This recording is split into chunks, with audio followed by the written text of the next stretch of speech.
In compliance with the Open Public Meetings Law of New Jersey, notice of this March 23rd, 2021 meeting of the Bridgewater-Raritan Regional Board of Education was posted electronically on the district website and provided on March 19th, 2021 by sending a 48-hour written notice to the Courier News, Star Ledger, Bridgewater Township Clerk, Raritan Borough Clerk, and by posting on the bulletin board in the Harmon V. Wade Administrative Building. As this is a virtual meeting, those unable to access the meeting via the internet are able to listen in by dialing into the conference line 1-415-655-0001, access code 182-351-6220. Please stand for the Pledge of Allegiance. I pledge allegiance to the flag of the United States of America and to the republic for which it stands, one nation, under God, indivisible, with liberty and justice for all. Roll call, please.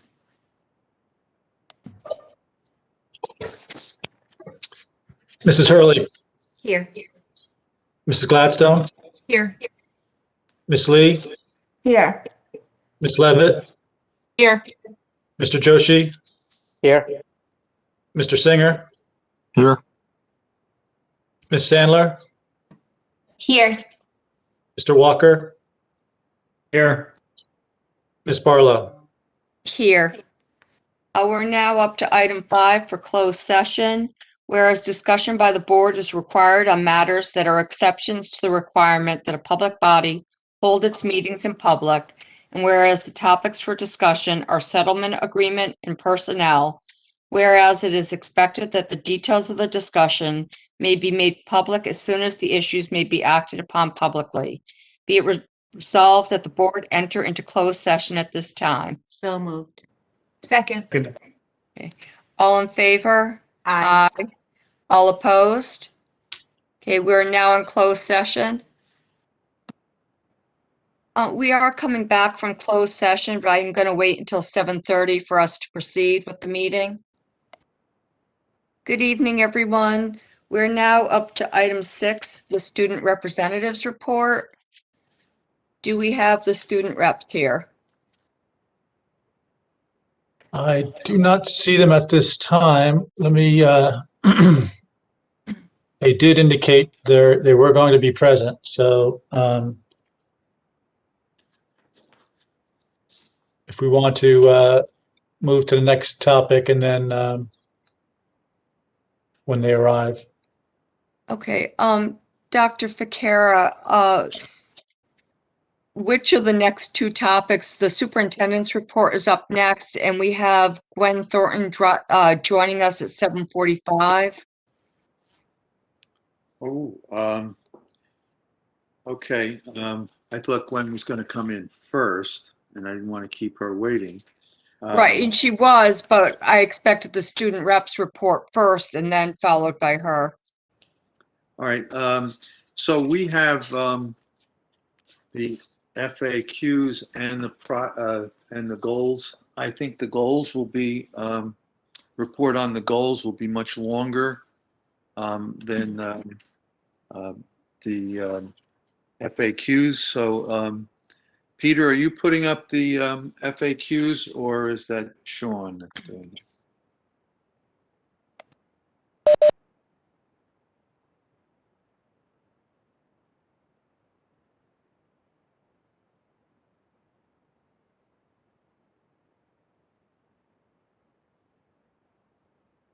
Okay, just go right to the first slide, Sean. So first of all, good evening, everyone. Welcome. We all heard the announcement on Friday from the CDC, and I thought I'd talk a little bit about that. The CDC, as you know, announced that it was going from 6-foot social distancing to 3 in its recommendations. Since that time, and actually prior to that time, we heard rumors that it was the CDC was leaning that way.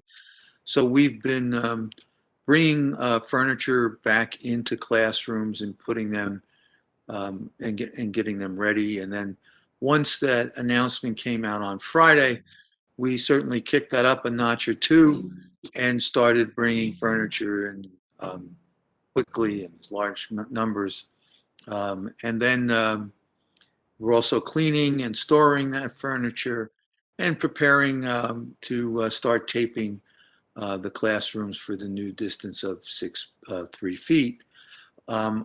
First thing that has to happen is the New Jersey Department of Health has to revise their recommendations to align with the CDC. Now, during this pandemic, the entire time, we've noticed a pattern. When there's been a change in the CDC, the New Jersey Department of Health follows. They don't follow immediately, but they pretty consistently have followed. The first one that came to my mind was when the CDC decided way back in, I think it was early September or late August, that it was the guidance, both New Jersey and CDC guidance said that we had to take the temperature, or recommended we take the temperature of everyone coming in the building. We bought all the thermometers and the extra PPE, and principals made plans all over the district on how to do that because it was quite an undertaking logistically.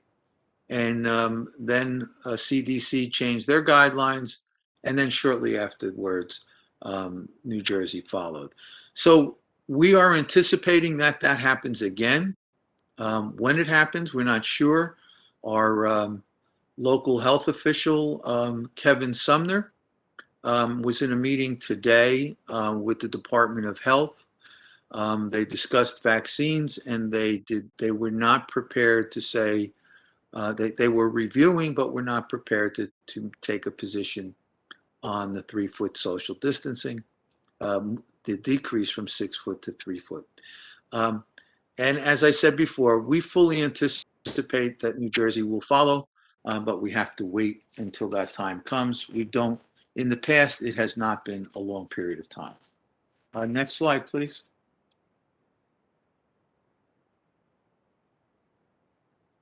I think you skipped one. There we go.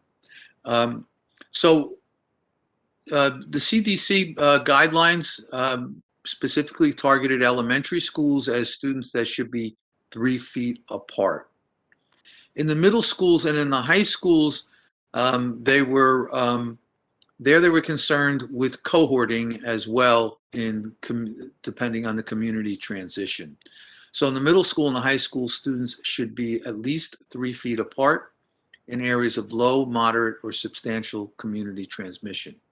In areas of high community transmission, middle and high school students should be 6 feet apart if cohorting is not possible. So what is a cohort? It's not our A and B cohort. According to the CDC, the cohort is a distinct group that stays together throughout the entire day. And then here's the question for New Jersey Department of Health, as well as our local health official, over the course of any predetermined period. So we have to figure that out.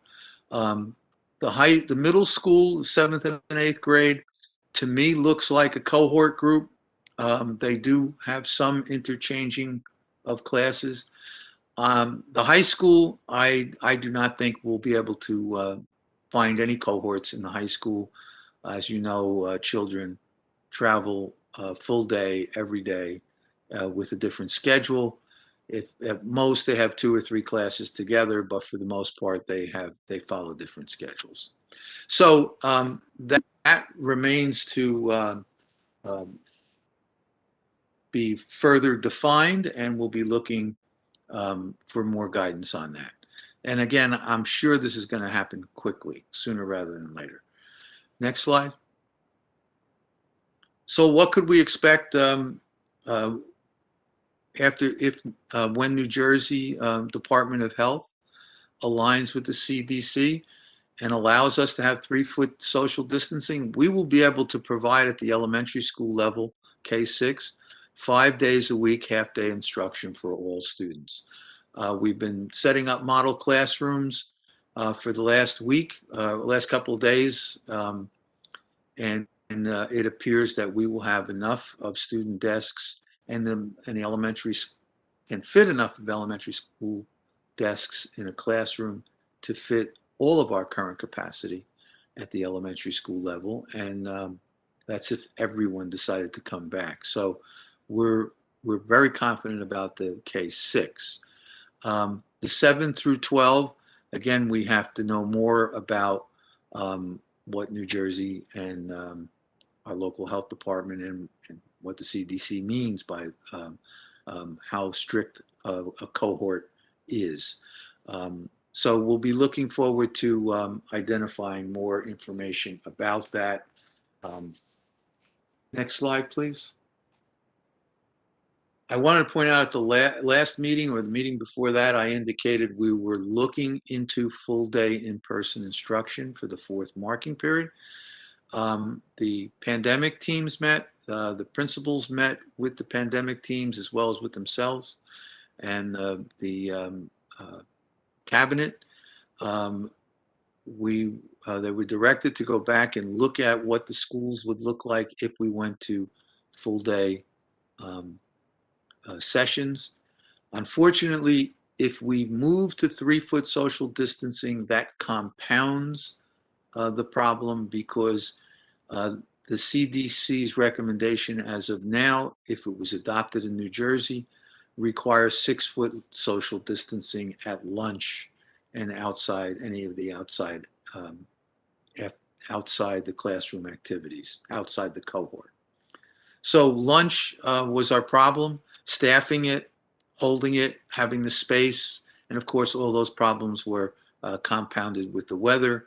There were other staffing problems having to do with supervision of children, again at 6-foot social distancing, which spreads them out all over the school, and then being able to have our staff have a lunch, which is required in any job. For a full day job, you're required to have a lunch, and even having the space to provide that. So unfortunately, although we did examine it, each school's pandemic team met, the cabinet met, and the principals met with the cabinets after their pandemic meetings, and we at this time there'll be no we cannot offer full day in-person instruction for the 4th marking period. For September 2021, I get a lot of questions about that. We are planning for full days, 5 days a week of in-person instruction for everyone. We don't know how to plan any other way. Every child, we are planning right now, every child to have a full schedule, full day schedule. Busing schedule follows that. Our cafeteria setups, everything, our staffing is set up for a full day of instruction for September. What happens to the pandemic between now and September? I don't think anyone really knows. I can say on the positive end, we are getting vaccinated. Thousands and thousands of people are getting vaccinated, and we have a positive outlook for September. So we're hoping and planning for full day, 5 days a week of in-person instruction in September. Next slide, Sean.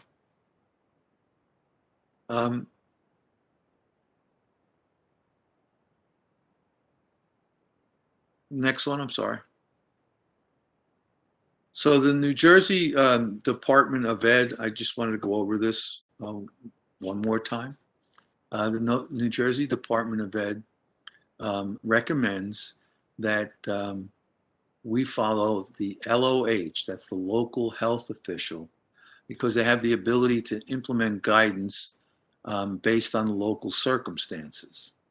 So our New Jersey Department of Education encourages and recommends that we bring our health official in on any discussion and find out what their recommendations are, because they're the trained professionals. The guidance is a hard copy and is subject to interpretation. CDC, these are the new guidelines released by CDC. They also highlight a section and we just lifted this right out of it, monitoring cases and making decisions about in-person instruction. And it says, in collaboration with the local health department, decisions should be combined information about levels of community transmission with school-specific factors, such as the implementation of prevention strategies. Of course, those prevention strategies are masks and social distancing, etc. Next slide. So again, just to repeat, I think I've said this just about every meeting since June or July, but it's worth repeating and understanding that in making decisions about the structure of our school day and whether schools open or close, or whether we're on hybrid or 5 days a week, whatever our decisions are, we follow the guidelines from the New Jersey Department of Health and the New Jersey Department of Education and the federal government. So we follow the federal and the state guidelines, and we confer with the Bridgewater Township local health official. That's Kevin Sumner. And he has guided us throughout the pandemic, and I have a lot of respect for him. He never waffles on his decisions. He's professional, and he says what he means, and he means what he says.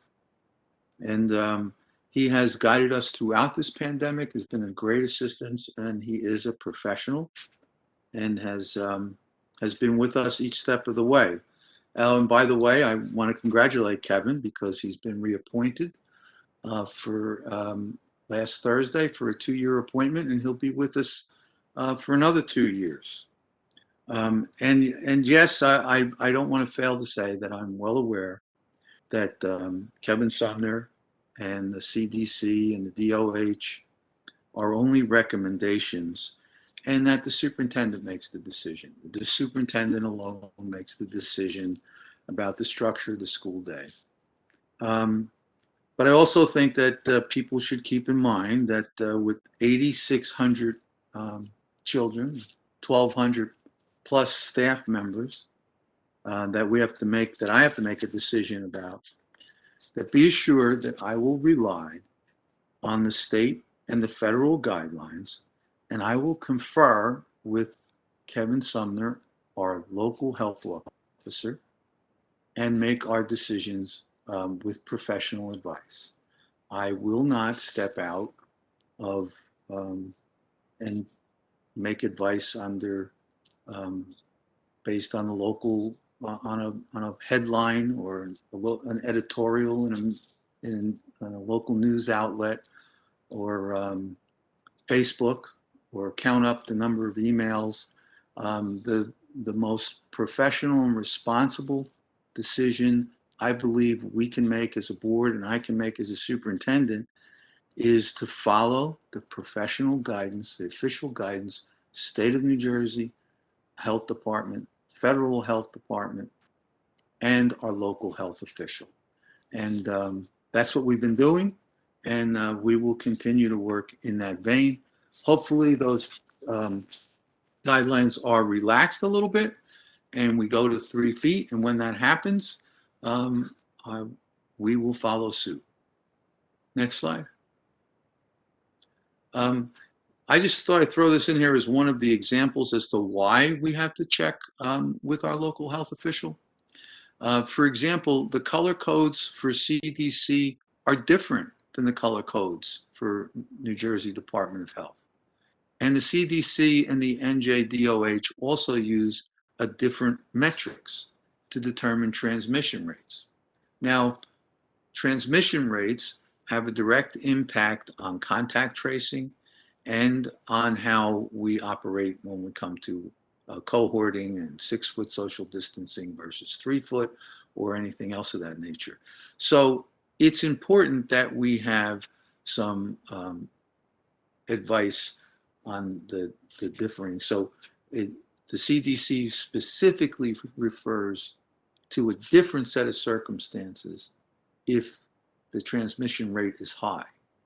The question is whether the CDC's transmission rate or metrics for high is the same as New Jersey's. is for high. And these are some of the things that the Department of Health, New Jersey Department of Health, and our local health official has to determine before and then recommend to us what these what the actual interpretation is. Next slide. I have my office got a lot of questions about staff vaccinations. We're happy to report that in an effort led by the mayor, we have the Atlantic Health System is vaccinating our staff. At the county level, the Somerset County Health Department is also stepped up and has contacted us, and they are vaccinating staff. And then we have to give a shout out to a volunteer organization, the Vaccine Angels, I understand they call themselves, but I met a staff member just the other day who proudly said they just got their first vaccination because they had their name on the list from the Vaccine Angels. So it's a group effort, and I think that over time we will definitely, I'm sure by September, have a fully vaccinated staff. And then the last slide, I know that a lot of the virtual parents are waiting for a survey. The survey will go out to virtual and hybrid parents about their intention for the fourth marking period as to whether they would like to come back as full-time, not full-time, but as in-person hybrid or remain virtual, or if anybody on the hybrid wants to go to virtual. And that's it for my FAQs. Does anybody on the board have any questions? Tom, I had a quick question. Obviously, everyone wants the full in-person for September, but I'm just curious, I can't help but think, hope for the best, prepare for the worst. If there is a situation where we can't go back to in-person fully, or some students that are maybe immunocompromised or staff aren't comfortable, what are we doing to either improve virtual learning or make the hybrid a little bit easier on our families? Is there anything being done in that direction? Yes. So while I said we only know how to plan for the full day, it's actually the way we've always planned. So that's how we plan. But we also have to be ready to pivot in case we have to go to hybrid. And we also have staff members working right now to improve the virtual instruction for next year if that is needed. And also, I don't know if I skipped over that slide or not. We will be providing accommodations if necessary next year, even if there is no virtual option offered. But we, as we said, when we went into the hybrid and then the sudden governor's order to provide a virtual or remote, we worked with that for the year. We're not satisfied with the way that works right now, and we are looking to change that for next year. Would probably be in the format of signing up for a virtual school as opposed to your own school and trying to be.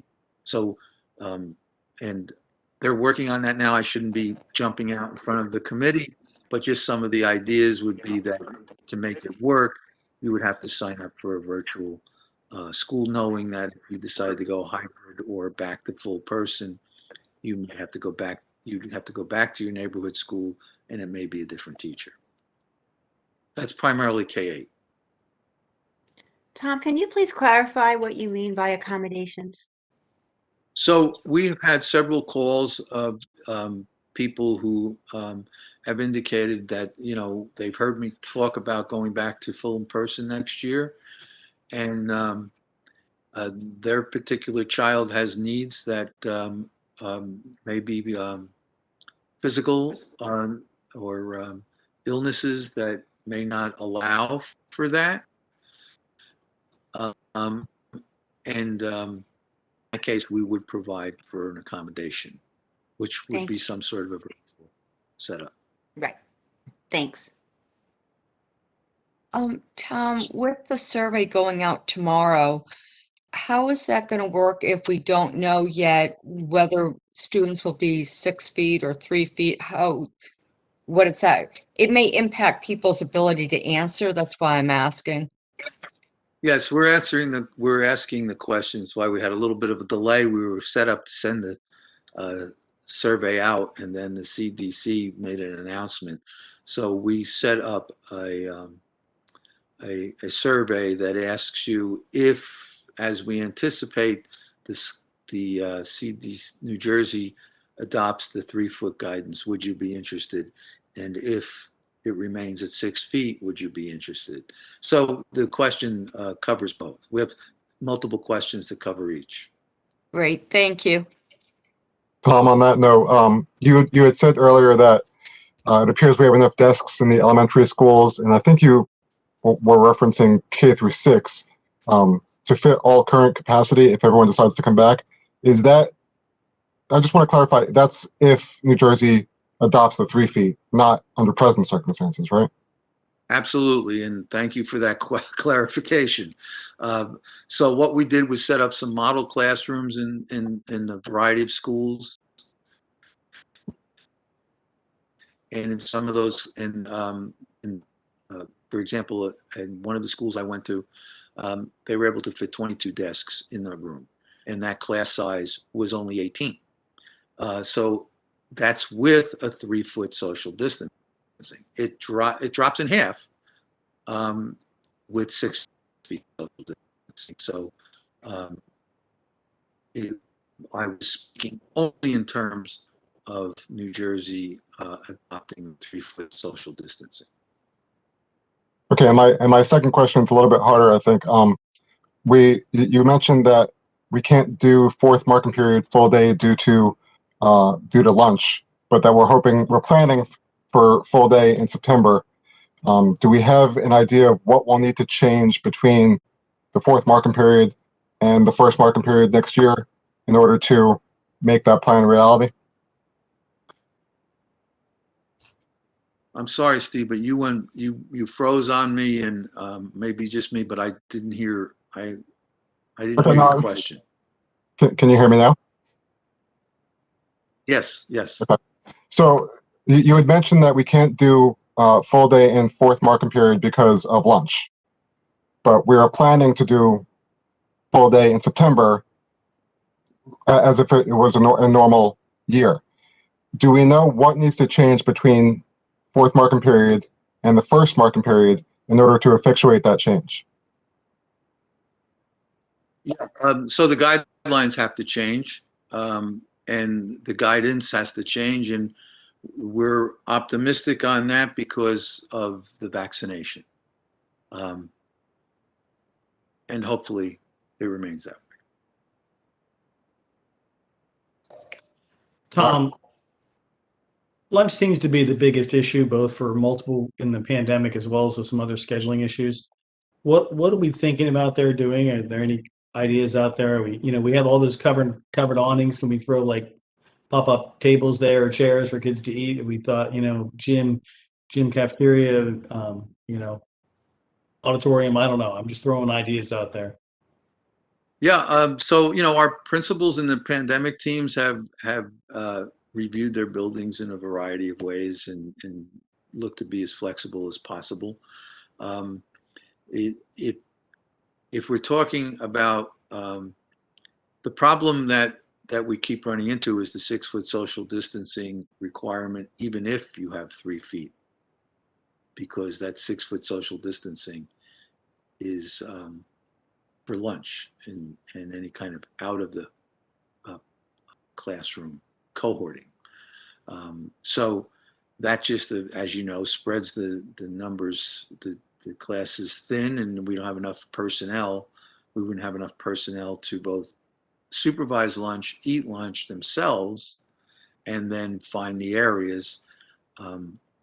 Tents may be of assistance if it doesn't rain. So we have to be careful about setting up a situation where I have to eliminate a school day because of the rain. So we bubbles looked work too, Bubbles, yes. So there are a variety of issues. Lunch is the most conspicuous. There's some cleaning issues and some staffing issues where staff are now used in between cohorts sharing computers that need to be cleaned if they're shared and things of that nature. There was a variety of issues. But for next year, back to what Steve's question is, if the trend line goes that we're fully vaccinated staff and hopefully a fully vaccinated community, we are prepared to be full day, 5 days a week. If there are restrictions that are imposed upon us or recommended to us, so to speak, from our Department of Health, we're going to follow them. And then we would have to come back from there. But I think the fact that the CDC is moving towards 3 feet now, and I fully anticipate New Jersey follows, there'll only be more people vaccinated in September, as evident by the number of staff we have being vaccinated on a daily basis. Along those same lines, we've had, the pandemic has done something, a technology infusion that, it's like more than we've ever had probably in the last 10 years in the district. Moving forward, how are we planning? I think technology has become a large part. How are we planning to move forward, both, the fourth market, any changes there, and also in the fall? We instituted bring your own device at the high school. Is that potentially going to be being pushed out to other schools, in those areas? How, things like that, just kind of throwing some other questions out there. Yeah, well, we're looking at being fully one-to-one shortly. And the best way to be one-to-one is to be one-to-one with a BYOD, particularly at the high school level. That enables the district to spend less money on financing a computer for every child, which has to be refurbished every 5 years, or not refurbished, but a new one every 5 years. So whenever someone brings in their own device, that's one less device that we have to give out, and one less device we have to give out again in 5 years. So that recycling through the technology program of the 5-year cycle is what is why BYOD is Okay. something that. Great. So they were looking into it. Okay.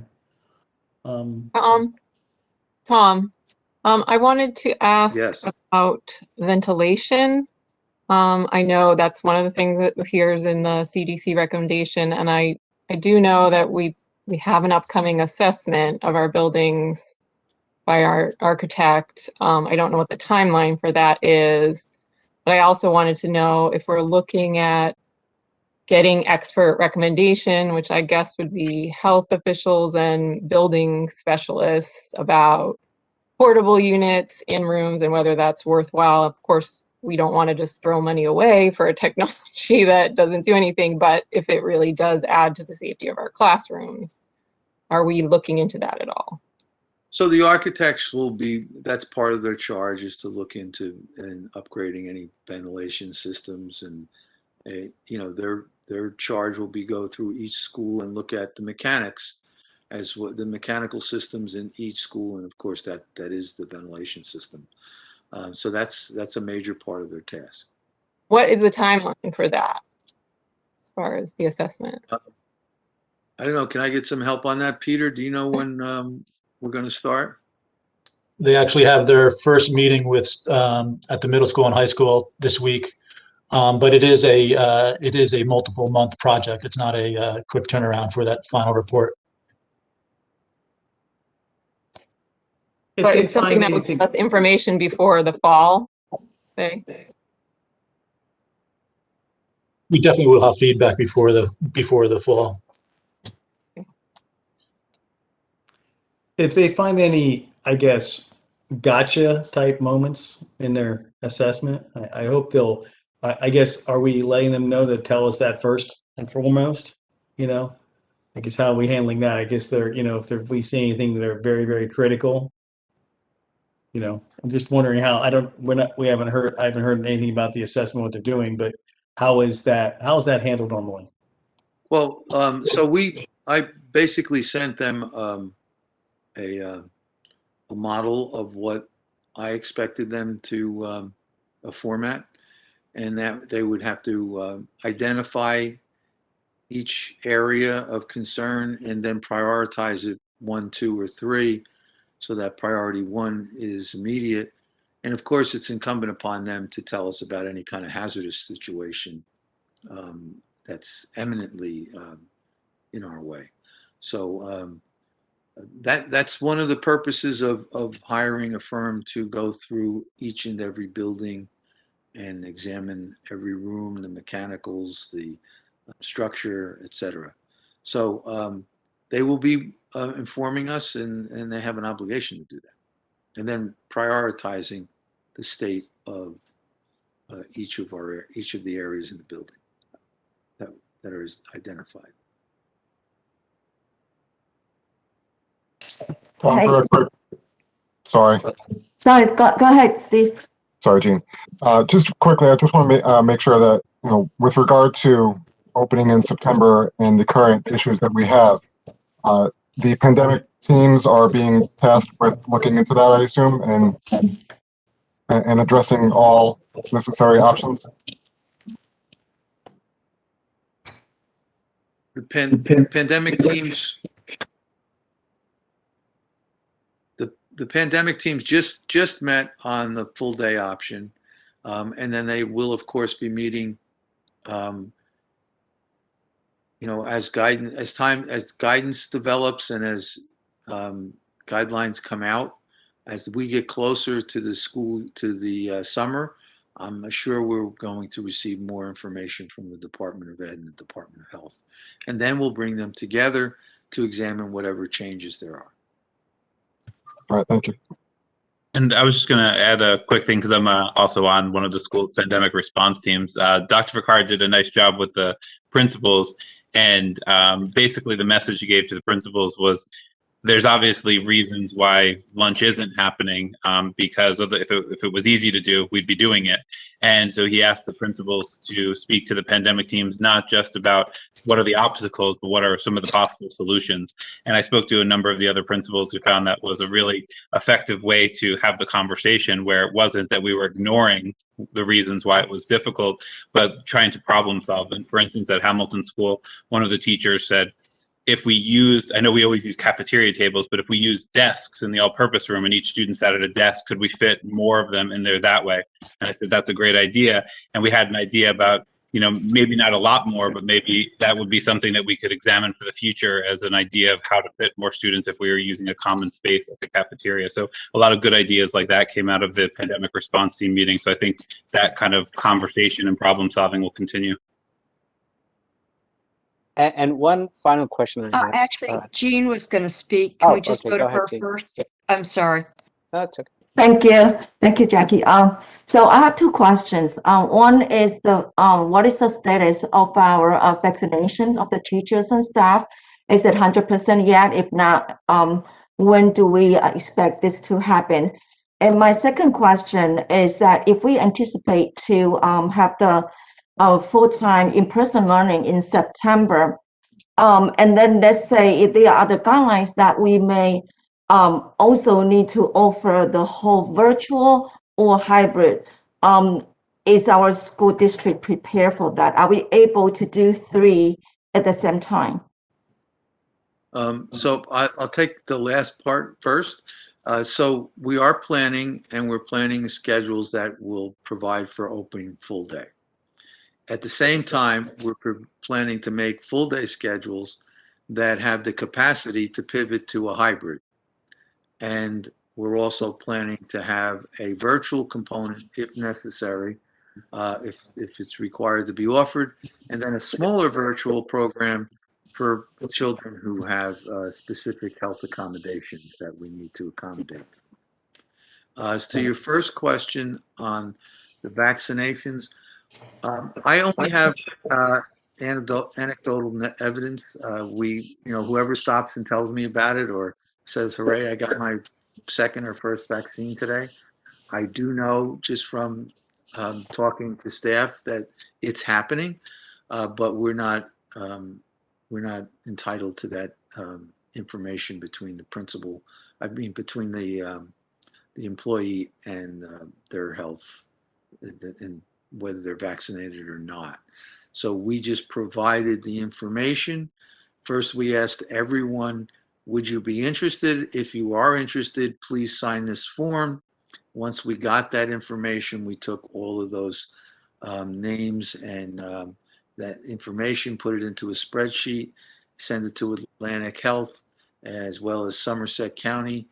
And then from there, they were calling people, and we're really not sure just what their process is like.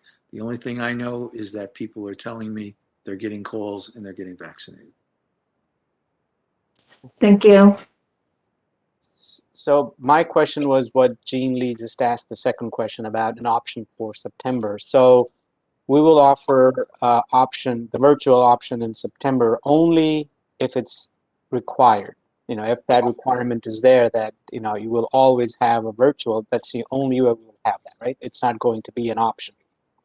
No, well, we offered a virtual option this year because it was mandated. It's the first time ever. However, we found that there are people whose children who are on the virtual option right now. They have been contacting my office and others to say, well, what happens if this goes away in September? My child has this particular need or ailment or physical disability, and my doctor thinks we need to be on virtual. In those cases, we will accommodate those children into a virtual situation. So, you know, virtual learning wasn't here a year and a few months ago. And now that it is here, parts of it will probably always end up being in the educational system as some form of an accommodation for someone who needs it. Okay. Thank you. Dr. Ficara, Ms. Thornton, I think, has been patiently waiting for a little while. Okay. Dawn? Are we I good mean, to switch over? yes. Okay, thank you. Ms. Thornton, I apologize for the delay, but if you'd like to give us an update on the whole process for the superintendent search, that would be great. Absolutely, and I'm happy to be here. Can I share my screen at this point? You should be able to, yes. You should have the. Thank you. Okie dokie.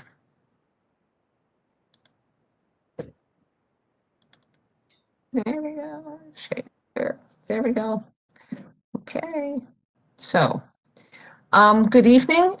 It was interesting to hear your discussion. And certainly you guys are doing a fabulous job, as every district is trying to do, in meeting the needs of all of your students.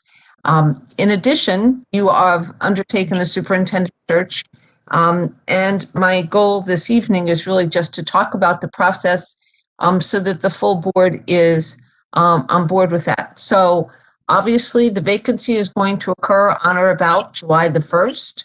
And I want to talk a little bit about the process from preparation to selection. And then, of course, that transition, which really sets everyone up for success. And so I've been working on this with a committee of the board, but I thought it would be helpful for all of the board and for your community to just recognize that there are certain requirements for superintendents in the state of New Jersey. They must possess a CSA certificate or a certificate of eligibility. A seated superintendent from another state doesn't automatically have reciprocity with New Jersey's certification system. And so they would receive a certificate of eligibility and work toward getting a permanent certification. That's something that happened way back in 1990-91 when they eliminated tenure for superintendents. Also, as a requirement is that New Jersey has to be a resident within 1 year. And it was interesting. There was just a case I was reading about where Somerville had a teacher who was not a resident, had not applied for a waiver, but was being permitted to live out of state. But the law is still on the books that says if you work in a public school district, college, or university, with some exceptions for Fulbright scholars and the like, you must reside within the state of New Jersey within 1 year. And so that's something that you need to be aware of as well. Superintendents are the only employees within a school district that have a multi-year contract. And the board is required by 18A, by statute, to offer a 3, 4, or 5-year contract. You cannot offer a superintendent a 2-year contract or a 1-year contract. So those are things that do impact how you will move forward as we move through this search. Also, before you can hire as a Board of Education, approve the appointment of a new superintendent, the contract must be approved by your executive county superintendent prior to that appointment. And that's an important piece to know because we have to build in time to allow the county superintendent to review the contract before the board can appoint. There was, for several years, a superintendent salary cap that was eliminated in November of 2016, is my recollection. But there is still language on the books that talks about compensation being subject to comparability requirements. And those comparability requirements say that a superintendent should be remunerated based on a similarly configured district. So from your standpoint, that would be a pre-K-12 in the same geographic area. So that would be the central part of the state of New Jersey versus the north or the southern area. And then looking at the size in addition, as well as the challenges of a particular district.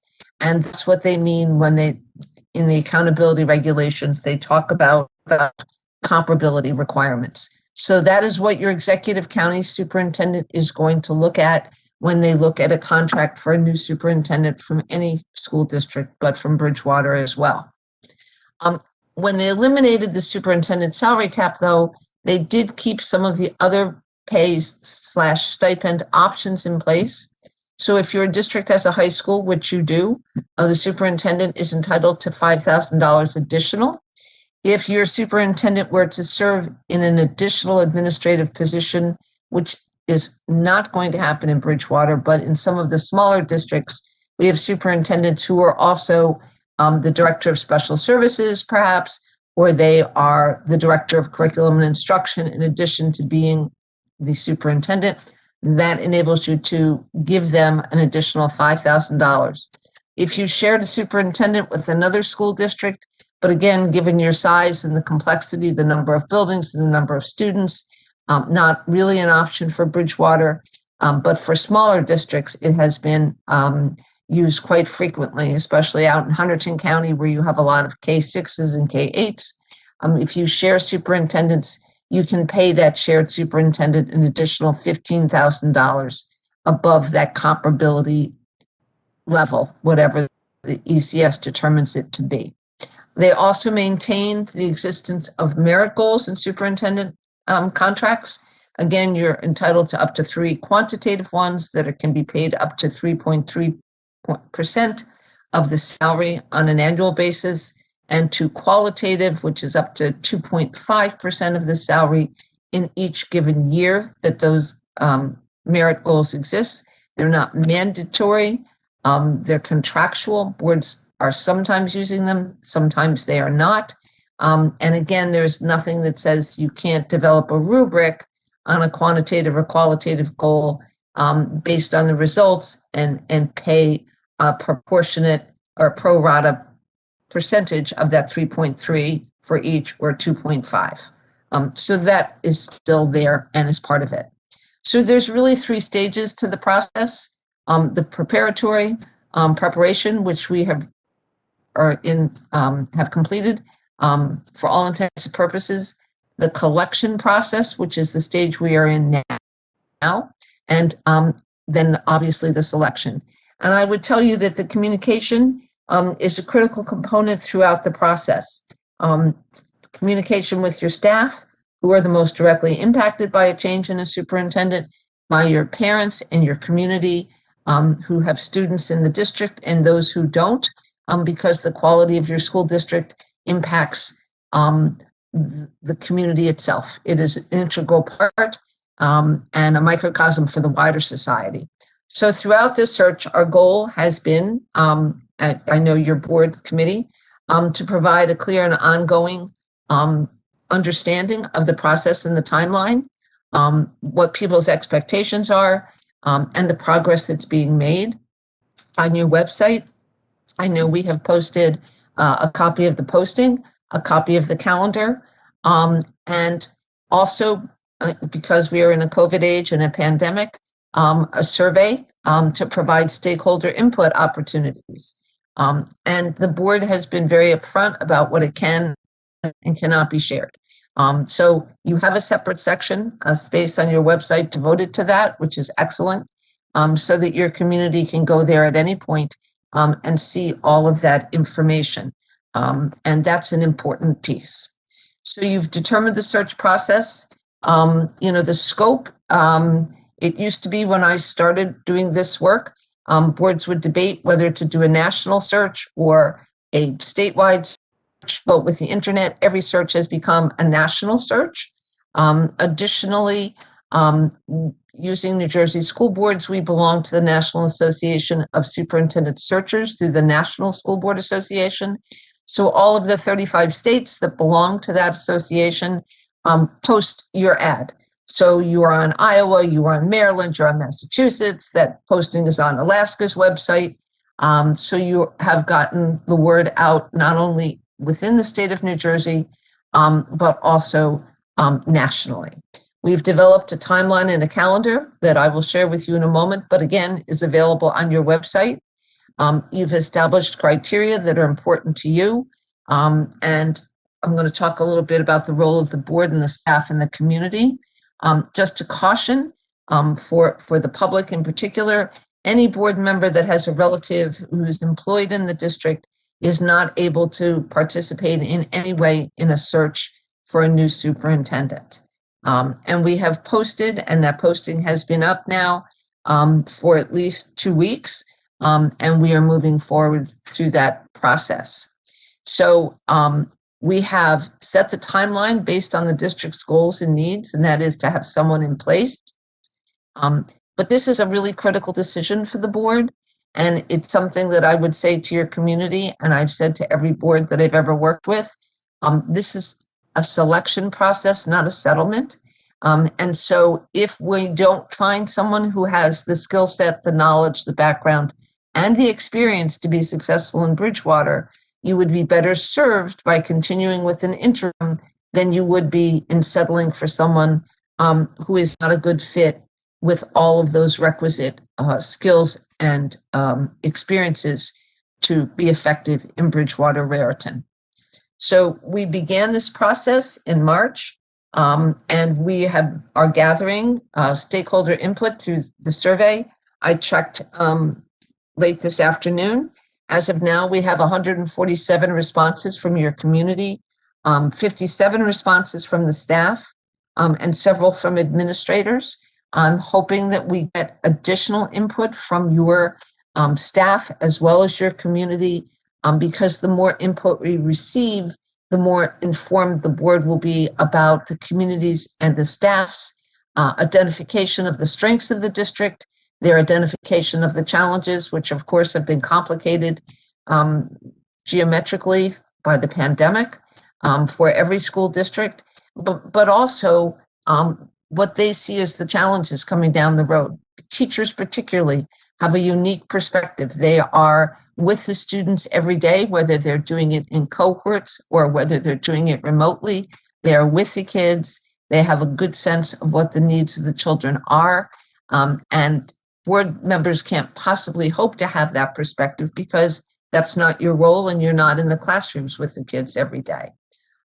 So we are also at this point in time on the calendar currently receiving applications and all of the supportive documents that go with those applications, including transcripts, certifications, letters of reference, an application, as well as a writing sample. And so I am putting together all of those materials and will deliver all of that information around the candidate pool to a committee of the board on April the 12th. We have scheduled the 20th, 21st, and 22nd of April for first round interviews. The following week to do second round interviews. And then again, if needed, if the board needs additional time to do finalist interviews, we will schedule that as well. But we hope to have the ability to appoint a new superintendent somewhere around the beginning of May. As with all certified employees, superintendents at a minimum have to give their current districts 60 days notice. And if you go from May to June and June to July, you can see why that is an important date to try to hit so that the person can be on board and with at least a month plus before the beginning of the new school year. Again, given the complexity of opening, hopefully, fingers crossed, toes crossed, full-time 5 days a week, all day in September. And so that's an important piece as well. So they would be hopefully beginning work approximately 60 days after their appointment. And we are shooting for July the 1st. And we really just backed into this calendar from that day, the July 1 date backward. Okay. We have prepared and advertised in the Star Ledger the posting, and here it is. Again, it's on your website, and the deadline for receipt of applications is April the 9th, and we are moving forward with that. We've identified the criteria that the new superintendent should have: experience in curriculum development, personnel management, community outreach and engagement, financial management, experience with strategic and long-range planning, clearly social emotional learning is an important component for our kids as they return to school, and providing equitable opportunities for all students to have access to all aspects of the curriculum and co-curricular program. So those are the pieces that the board will be looking at as they go through the candidates and review all of those materials. But I wanted to talk a little bit about the role of the staff in the community, because we are often asked this question, and the board is legally charged with hiring under the statute, under 18A, under the law, but it must be an inclusive process that includes considers the needs of all of the district stakeholders. And typically in a non-COVID age, I would have come into the district and spent time meeting with groups of folks. That's just not possible in these circumstances, which is why we're using the survey. Even before COVID, we used the survey, but we would come into the district and do focus groups with folks as well. But that's just not possible at this point in time. But we will always communicate where we are in the process, the board, and share that. Unfortunately, superintendents in the state of New Jersey apply with an expectation of confidentiality, and maintaining that key component of integrity of the confidentiality is absolutely essential for the integrity of the search. So while we want input from the staff and the administration, the board is the group legally charged with that responsibility, and people who apply, their names cannot be shared. So we can share where we are. We can share a pool report that will provide an overview of the pool to the community, the number of applicants, how many were superintendents or assistant superintendents, how many were principals, vice principals, directors, supervisors, and the like, how many were from New Jersey, how many are from out of state, so that that information can be shared because it's very general. But we will use your input to help determine who will be selected to be interviewed. And keep in mind that all decisions are made by the Board of Education. I'm here to assist them and to facilitate the process I am not here to make decisions for the board. We will use also your information to help develop interview questions and candidate review documents. And those decisions will be made as to who moves forward by the Board of Education. I help facilitate that process, but I do not make decisions for the board. So it's really important for your community, for staff, to take a little time. I know they're incredibly busy with their schedules. It is a crazy time, but with the health and safety concerns as well, to use the online survey to gather the input. So I would encourage all community members to take the time to do it. It should not take you that long to do. I know there are a lot of surveys that have been going out all year as we've been trying to gather information around the pandemic and what people's desires are. But this is an important piece for the district as well. Okay. The survey links are available online on your website at www.brrsd.k12.nj.us. I think I got all of that right, and I still remember it. But they are available on your website, and you can go there and just click on the link. And there's one for the community, there's one for staff, and there's one for administrators. They are completely anonymous. I am the only one that has access to compiling the documents. No one in the district has access to this. I don't know how to track a URL address. I don't have the technical skill or the time, but it is completely anonymous. All we are interested in is hearing from you because your board needs that input and they really would like to hear from you, but it is completely confidential. No one will know who said what. Once we get all of the materials in, I will deliver that to the board. I will work with them around setting up all of the interviews, around interview questions, and then help them as they narrow the pool from that initial round of interviews.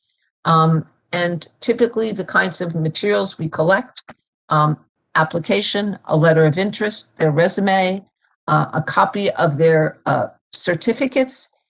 Most times superintendents have gone through the educational process, have been teachers, principals, supervisors, directors. They have multiple certificates. We have copies of all of those, copies of their transcripts, lists of references. Their latest performance evaluation is part of our application process. And then candidates sometimes include videos or other materials, writings that they may have put together, presentations that they may have done at conferences across the country or within the state of New Jersey. All of that is gathered together and shared with the board so that they have a good sense of who that individual is, at least from a paper standpoint. Typically, in the first round of candidates, the board will interview as many as 8 to 10 candidates, maybe more. It depends on the pool. Those interviews generally run 45, 50 minutes. Every applicant is asked the same questions in order to be able to do a comparison at the end of the first round so that you're comparing apples to apples to apples to see if that candidate would be a good fit for your district and if you want to learn more about them. In the second round, typically you get down to 3 or 4 candidates. Again, they're more detailed interviews, more in depth, 60 to 90 minutes. They are less structured. Some questions would be asked of all applicants. Some may be applicant specific. And then from there, they would identify a finalist. And typically, again, boards sometimes will do a third round and maybe beyond. And once that is done, reference checking begins, negotiations on a contract, and hopefully ending in a successful contract that will receive ECS approval.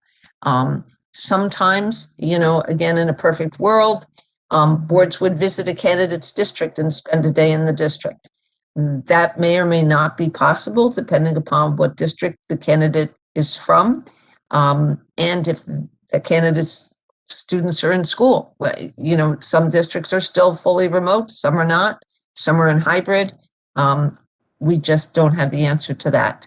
because again, it depends on the candidates and I can't tell you who they are because I don't have all of that information yet. Often I encourage a board to invite the candidate in to spend the day in the district and meet with various stakeholder groups, such as the leadership of your various associations, a group of parents and stakeholders, whether it's your PTO or PTA, the Ed Foundation, and have those groups provide feedback to the board as another set of data points prior to appointment. And then, of course, once they are appointed, it's very important to introduce them to the district. And again, you know, typically that's something that would be done at a regular Board of Education meeting that would be in person and lots of folks would be invited. It really depends on where we are by the time that the appointment occurs. But certainly a new superintendent will be out and about in the community, I hope, and in the school buildings, meeting and greeting folks as well. Once we have that finalist, we invite someone in. Background checks are important, doing your due diligence. Of course, references are provided. But again, we go beyond that because it's important to do that. And so once they're there, that contract negotiation with us is pretty easy. With the accountability regulations that were adopted in 2008, 2009, they really streamlined what could go into a superintendent's contract. And there are very few negotiable items beyond salary, the length of the contract, whether to include or not include merit goals. The sick leave piece is capped the same way it is for all administrators. Again, then determining professional associations and conference, notifications for resignation and termination of a contract. New Jersey school boards worked with New Jersey Association of Superintendents, and we have developed a model contract that becomes the framework. I'm sure your board attorney is familiar with that document. It is used widely throughout the state, and it provides a framework to make those negotiations very much simpler than they used to be. It is critically important, and I can't stress this enough to the board, that once your new superintendent is in place, the board really plays a pivotal role in paving the way for the future success of the superintendent. The introduction to key stakeholders that you can make is critical. Setting some communication norms, clarifying your expectations and your roles, making sure that you've developed a shared vision and goals for next year around what the board expects, around what the superintendent's expectations are, around all of those pieces are critically important. I say with only a hint of jest that you know where the bodies are buried, and you can help the new superintendent through your institutional memory, through your experiences, avoid potential pitfalls and landmines that may exist out there. And that's really something that's very important. So communication is key to the success, and having those conversations early and often is so very important. Okay. Making sure in transition that you set up goals and that progress is reported, again, to the board, to the community, making sure that you do your superintendent's evaluation and using it as a communications tool to improve the relationship between the board and the superintendent, and then the board doing your own self-evaluation and holding yourselves accountable for your performance as a board is equally important. So transition can be key to really getting the relationship off on the right foot and keeping it on the right path. And so I would encourage you not to change yourself and the new superintendent by skipping that process. Make sure that you carry that out. And I would be happy to answer any questions that you have about the process. I know you have a full meeting agenda this evening, but I did want to come talk to the board just to give you and your community an overview of the process so that you would feel comfortable. Does anyone have any questions?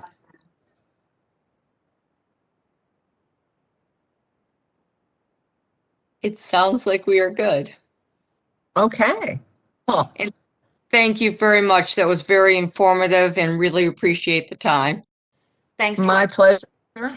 All right. I will see you all soon. Take care. Stay Have a well. great evening. Thank you. Bye. Bye-bye. Dr. Ficara, do you want to finish the superintendent's report, or should we circle back to the student rep report?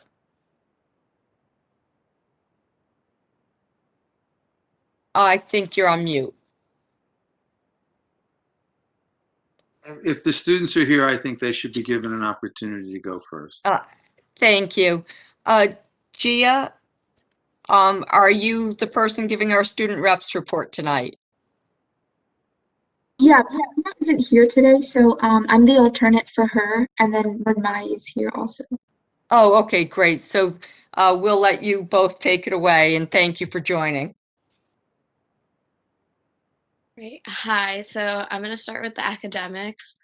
The BRRSD World Language Department is pleased to share that the Seal of Biliteracy testing has ended and 96 Seal of Biliteracy certificates have been earned by 12th grade students this year as part of the NJ Seal of Biliteracy program.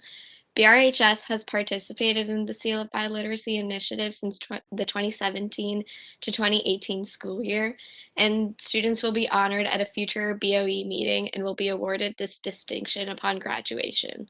We are proud of our students for demonstrating linguistic proficiency in English and a world language, and more importantly, for continuing their studies of languages throughout high school and demonstrating their interest in the many languages and cultures represented in our community and in the world. The members of the Executive Board of the Foreign Language Educators of New Jersey, FLENG, are delighted to share that 5 BR 12th grade students have been selected as a semi-finalist for the Annual Scholarship Award as a result of their excellence in essay writing in a world language, and will now compete in round 2, the phone interview. BRHS seniors Avansika Srinivasan, Nicole Sidor, Sahithya Sampath Kumar, and Sharon Srinivasan have demonstrated excellence in French, and Siddharth Ghosh Roy has demonstrated excellence in Spanish. The World Language Department congratulates these 5 seniors and wishes them the best of luck as they compete in the final round of this contest. And in terms of art, an opportunity was made available to the art department to showcase our students' artistic achievements at the Art Rocks Virtual Art Invitational, sponsored by Roxbury High School, and BR brought home many awards. So Tara Trong won first place for painting, Sarth Kenny won third place for painting, Maddie Baxter won third place for ceramics, and Meredith Thaler won third place for mixed media. The BR Music Department and BRTV are organizing a concert titled Classics for Charity to raise awareness and money for youth mental health.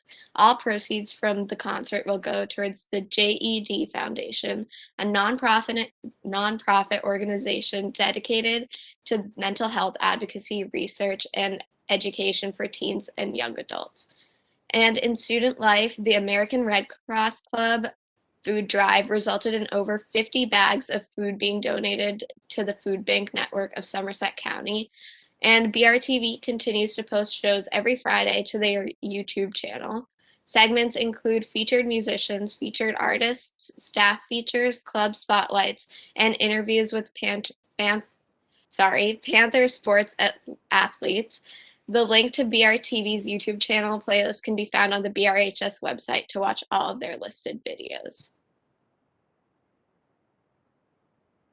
So continuing with student life, congratulations to sophomore filming and video editing student and BRTV member Chris Zhao. Chris's film, A Sky Behind the Clouds, won the award for Best Editing at the 25th Annual Derek Fries Youth Media Film Festival, which is organized by Temple University Film and Media Arts Department. The FLHA/HOSA Club has 7 students competing in the NJ State Leadership Conference, which was held on March 20th and 21st. On March 12th, they held their virtual hands-only CPR event in partnership with Medic Zero, an organization made up of Rutgers students. Participants learned about emergency medicine, resuscitation, and had the chance to practice chest compressions using inflatable mannequins. Finally, they have 2 physicians from RWJUH, Somerset Family Practice Associates, scheduled to speak as speakers for April 14th. Women in STEM, a chapter of an international Women in STEM organization run by seniors Avantika Khanna and Ananya Jambikar, serves to empower young women to boldly pursue their STEM ambitions. The club is advised by Dr. Carrie Feeney and has held a series of virtual meetings and events, such as online workshops, speaker panels, and projects that focus on a variety of STEM-related topics. Some notable events were individual resume and interview skill workshops, a career project competition, and a college panel during which they were able to connect and to speak with different female students pursuing a STEM major and learn about their experiences. The club plans to host another virtual panel in April, during which students will have the opportunity to speak and network with a diverse range of STEM professionals. BRHS Student Council is holding a virtual Spirit Week this week. In order to participate, students should join the Student Council news page on Google Classroom, where the themes of each day are displayed. In a year where it has been a difficult time to participate in social activities, this is an opportunity to show our school spirit in a friendly competition. And lastly, on March 15th at 1 p.m., the PSA Club hosted a webinar co-hosted by Model UN with our Congressman Tom Malinowski of the 7th District. It was based on questions led by the students and was a great way to learn more about local and national politics and what has been going on in Congress. And that's our report. And I'm really sorry, but Gia and I actually do have tests tomorrow, so we have to leave right now. We want you to take care of your tests, so please, good luck with them, and thank you very much for your reports. And as usual, we're amazed by everything that's going on at the high school. So thank you and have a good night. Thank you. Bye. Thank you. Okay. Dr. Ficara, I'm going to turn it back over to you.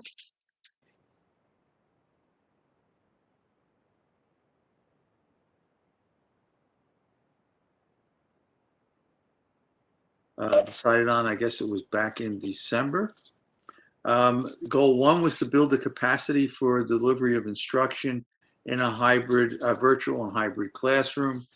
If you remember, that was quite a shift that needed to take place between last spring and this fall. And there was a lot of professional development, and you'll hear more about it in the presentation when I turn it over to Karen and her staff.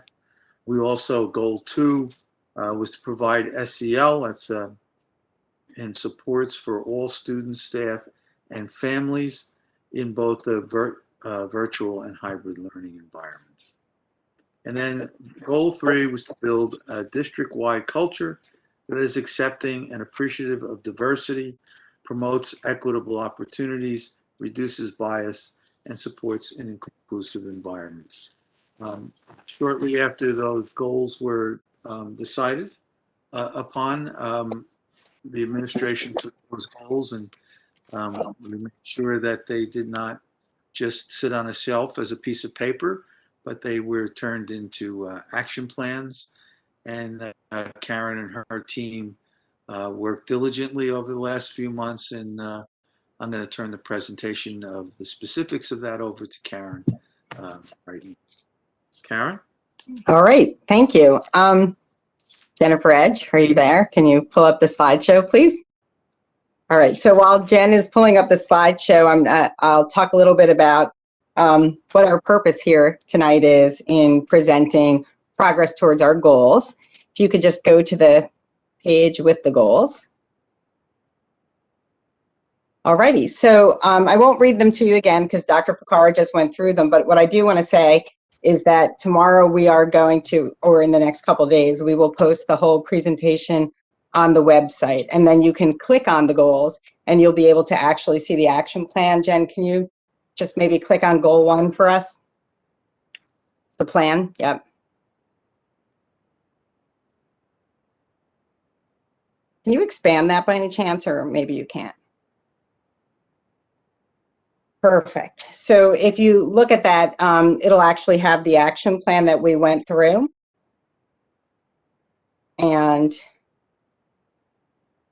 if you just kind of go back to that first page, you'll be able to do that for any of our goals.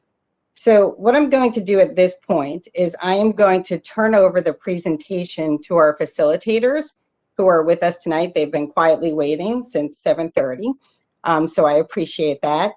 And it's actually the people who have been running the committees, and they're all district administrators, and they will be introducing each other.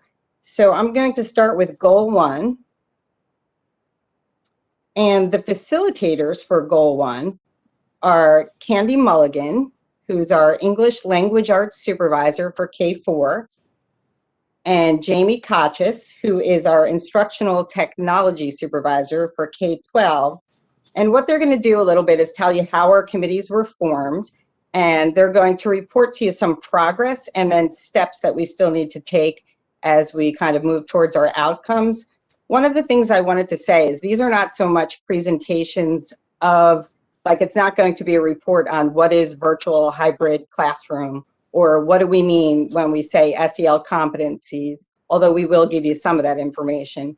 But instead, really what it is it's showing you this was our goal, these are the steps that we've taken so far, this is where we are at this point as a district, and these are our next steps. And then going forward in a couple of months, or probably at the end of the school year, what we'd want to do is circle back to this and kind of tell you where we ended up.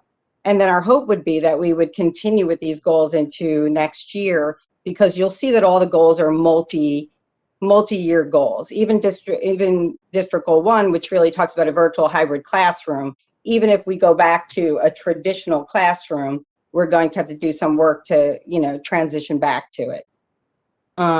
So with that said, I think that's it. I am going to turn it over to Candy Mulligan. So take it away, Candy. All right, Karen, thank you very much. I just wanted to kind of get us started with District Goal 1, as Karen and Dr. Ficarra already talked about. They shared what it was. I'm going to just take us back probably all the way to last summer and just do a quick recap of all of the things that needed to be done to kind of get us ready for what we would need in order to have virtual and hybrid instruction going on in our district. So Jen, if you could go to the next slide, that would be great. When it came to the virtual model, there were sort of 2 levels of preparation that had to happen way back when. Seems like such a long time ago now. First, we really needed to prepare the staff. Even though we had our experiences with virtual learning last spring, we still needed to kind of rethink what the start of the school year would look like. And one of the first things that needed to happen is we needed to make sure we got everyone set up, all of the staff set up for what they would be using as technology tools to kind of support an actual virtual classroom itself. Once that classroom was set up and they had their ways in which they would be communicating and teaching the students, we needed to also start looking at different technology tools that the staff, the teachers would be using with the students to support virtual instruction, because certainly it would look very different than if it had been the start of a normal school year. And then lastly, we had to continue to work with our teachers. We had to take a closer look at curriculum to see if there would be any impacts there. We spent quite a bit of time prioritizing standards, helping teachers think about how their instructional planning might need to look different, and even starting to talk about how assessment would likely need to look very different in the virtual model. Once that was done with staff, we also needed to think about how the community would need to understand what this virtual model would look and feel like. So we needed to start reaching out to support our students, our families, everyone in the community. And that began certainly with the distribution of devices for all students. Obviously, if they wouldn't have the devices, they wouldn't be able to participate in the instruction. And also ongoing communication was critical from the very beginning, from something as small as making sure all families, especially the families of our youngest children, had their usernames and passwords and we could figure out that everything was working. We then realized very quickly that the communication would need to be ongoing. Much of that came in the form of FAQs.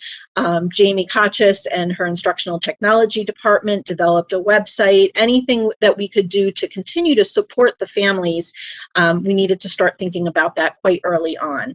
And speaking of Jamie and her team, they spent a ton of time creating a lot of different tutorials and videos and things like that that could help parents and the children to be prepared for success with virtual learning. And in addition to that, parent sessions, virtual parent sessions were also offered for any families who wanted to log on and learn about what this would look like.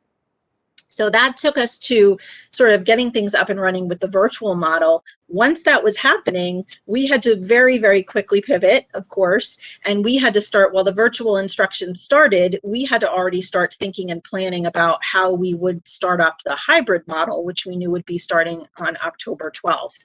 So obviously we started with the creation of our hybrid professional development plan, which was a comprehensive plan that started with training a smaller group of trainers in the district who would then be turnkeying that training within each of our buildings across the district. There were 3 formal building-based training sessions. That way we needed to plan in such a way that we knew that all staff, all teachers were getting consistent training. And once that was going on, we also thought it would be a good idea if we started to do some dry runs as an administrative team with some teachers, of course, so that we could kind of get a better sense and understanding of what the instruction would look and feel like, so that we could work out some, maybe not all, but some of the kinks as best as we could, and also to see what the schedule would look like, particularly at the high school. And then from there, one of the things that, again, Jamie Kachis and her team of instructional coaches worked with a bunch of the administrators to set up opportunities for on-site support, where teachers could actually sign up for times that we could go in and help them with things that they were still trying to figure out the best ways they could use some of the new technology tools, so that once the October 12th date came around, that the staff felt ready and they were ready to greet the students that would be coming into the building. So I am actually, that being said, I've mentioned Jamie's name several times already, so I'm going to go ahead and turn it over to Jamie, and she's going to share a little bit about sort of the ongoing work that's been related to Goal 1. Thank you, Candy. So ongoing support for teachers while working in hybrid. So what have we been doing as a district, as a team, since we've transitioned to the hybrid model? We continue to provide ongoing professional development for all of our staff. We have created and continue to maintain a library of resources and tutorials and videos for staff. We're consistently reevaluating our district technology resources, looking at usage, adding new technology resources in order to meet the needs of our teachers and our students during hybrid instruction. We continue to provide support to our teachers, whether it's on-site support or virtual support. Our observation process has focused on teacher growth. And we continue to introduce, utilize, and refine best practices for instruction in our hybrid and virtual learning model. Some of our instructional technology tools that we've introduced this year, one of our fan favorites with our teachers and students is Pear Deck. Pear Deck is a Google Slide add-on, and what it does is it allows teachers to take previously made Google Slide presentations and embed it into a Pear Deck, and that slideshow presentation then becomes interactive for the students. So whether the students are in the classroom or the students at home, it allows the teacher to ask a variety of questions to the students and gather feedback and engage the students in the learning process. On the right-hand side, there are some examples of templates. So if you're a beginner user of Pear Deck, you can use some of the pre-made questions where you can just ask a question and the students can type or use their touch screen and write an answer. There's templates that have drag and drop. Do you agree and you would disagree? So it allows teachers to use their slideshow to, again, engage students and, again, gather feedback about their learning. The graph on the left shows we've, so far to date, we've had over 22,000 Pear Deck presentations that the teachers have used in district with their students. Another highly used instructional technology tool is Edpuzzle. So far, we've had 10,000 Edpuzzles created by our teachers in the district. Edpuzzle is an instructional technology tool that allows you to take a short video clip, a teacher-made video clip, or a different video clip, and you embed it into Edpuzzle. Once it is embedded into the Edpuzzle software, the teachers then again can make it interactive for the student. They can shorten the video and only show the students a small bit of it. They can add their teacher voice over the video, but the part that makes it interactive, engaging, and again gathers feedback on student learning is the fact that you can embed multiple choice questions, you can embed open-ended questions, you can monitor student progress, you can go back and get the teacher dashboard, you can go back and get the data on student performance. And then finally, our everyday is our Google Classroom and Google Meets. Every day, you can see by our trend, this school year, we are over 9,000 Google Meets and Google Classrooms on a daily basis. It was nice to see we had a very low dip over the winter holiday at the end of December where our numbers pivoted down, but our usage remains quite consistent with our two main platforms for delivering in a hybrid instruction. Google Classroom, which serves as our learning management system, and Google Meet, which serves as our online tool for teaching in hybrid and virtual. Okay, and to just sort of wrap it up related to goal one, obviously we talked a little bit about how we got there, how the plan started to unroll, what we're continuing to do, but we also have to, as part of any goal setting, continuously be thinking about our next steps. As Jamie said, we're certainly analyzing usage information, but we're also going to need to start taking a look at analyzing some student achievement data, taking a look at some of our teacher observation results, and all of these things. As we look at them, it will help us to sort of measure the progress that we've made toward this goal. But not only that, one of the things that we have recently started talking about is that we are going to be planning for summer learning opportunities for our students. So taking a look at all of this information will also help us to get started on the road to planning for that. And then lastly, it's also important to think about the fact that teachers and students have learned a lot this year through everything that they've been through with virtual and hybrid instruction. And one of the things that we are constantly hearing is that there are a lot of things teachers have learned to use that they hope to continue to use when things get a little bit more back to normal. So we would like to start to have conversations about what ongoing professional development can look like with some of these tools that we're going to continue to use to support our students in the classroom and beyond. So with that being said, that wraps up our little summary of goal one, and I would love to now turn it over to Kellyanne Tenkate, the principal of Prim School, who will kick off some information about goal two. Thanks, Candy. Good evening, everyone. So district goal 2 is to provide social emotional learning, which the abbreviation is SEL, and supports for all students, staff, and families in both virtual and hybrid learning environments. So for goal 2, it really encompasses the ways that we address the social and emotional learning and well-being of students across our district. Social emotional learning competencies, which we'll talk a little bit more about as the presentation moves on, are really skills that can be taught and embedded into everyday instructional practices.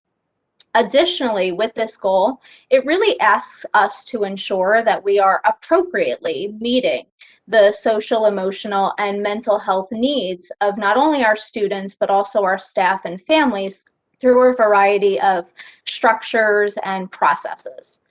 Through our work this year on District Goal 2, we're really looking to build not only on what we're currently doing, because in the district we really are doing a lot of great things already on all levels, but also looking at what we've learned through these processes and also what we recognize are our needs moving forward.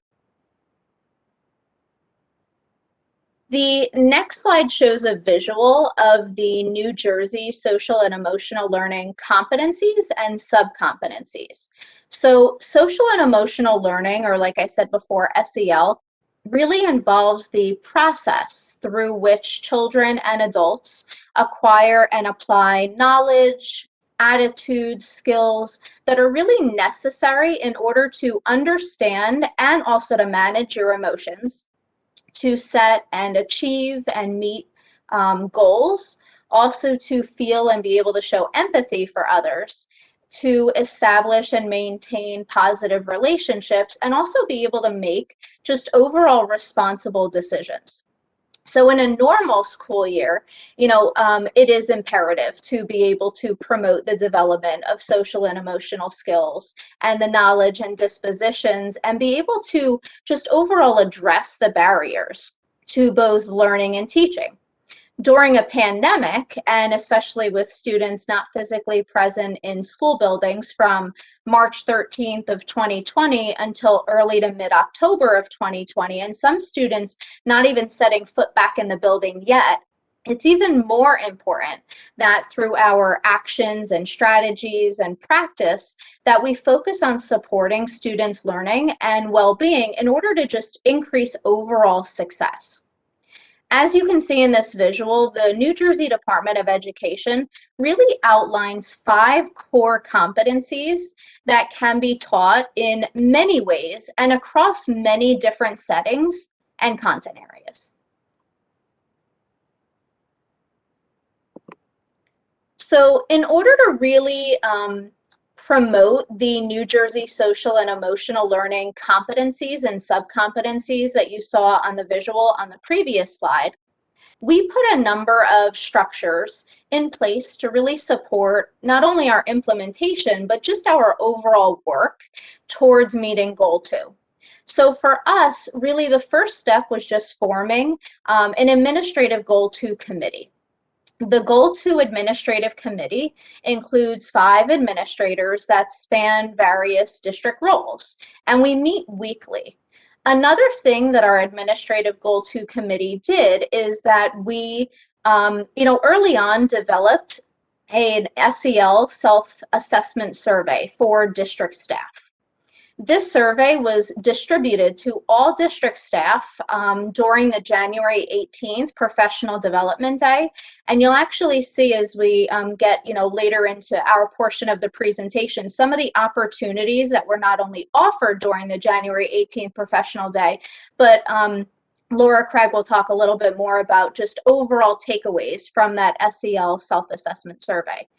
After we created that survey and it was distributed to staff, we really decided that we needed to examine existing district initiatives and programs that we already have in Bridgewater to promote positive academic and behavioral outcomes. One of the great things that we recognize is we're already doing so many wonderful things for ourselves, for our staff, and for families.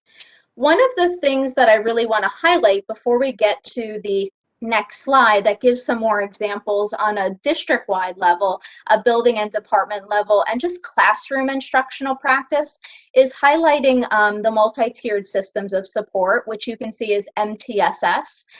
It was kind of formerly known as RTI, or response to intervention. But what the multi-tiered systems of support does is it recognizes not only the academic, but also behavioral functioning and how they're intertwined. And it's an approach really designed to identify and coordinate, and the important piece is evidence-based interventions. It includes positive behavioral interventions and supports, which was part of our goal. Different social emotional learning programs and approaches really are seen as important components just of universal approaches to a multi-tiered systems of support, because they're really designed to promote positive academic and behavioral outcomes. District schools really this year have worked really hard to build capacity throughout the 2020-2021 school year. And what that really includes in the building of capacity is that we put systems in place in the buildings, like formulating data teams and action teams in each building that collaborate regularly and often to identify students that are in crisis or in need of some social, emotional, behavioral support and interventions, especially during this challenging time. This diagram shows really just some examples of some of the social emotional learning initiatives and programs, like I said before, we're already doing in the district. The link at the bottom of the slide, which we won't pull up on the presentation tonight, but you can access it at a later time, breaks down a list of current initiatives and programs that are happening in our schools, in the district, and in our classrooms. And it's broken down by district level, primary, intermediate, middle school, and high school level. Some of the examples of the district-wide initiatives that you'll see at the top of that 3-tier are just overall professional development offerings.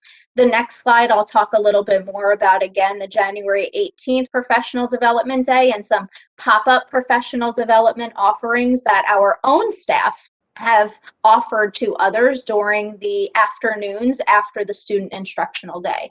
MTSS, which was that multi-tiered systems of support that I talked a little bit about on the last slide. And then you'll see a link to already created and up on the website district wellness resources. The middle level or tier, that building and department level, some examples of that are just counseling programs that we already have for students. You might hear some of these and say, oh yeah, my child participated in these, or oh, I had my students, participate in these. But Red Ribbon Week, Great Kindness Challenge, Start with Hello Week, which is typically at the beginning of the school year, Week of Respect.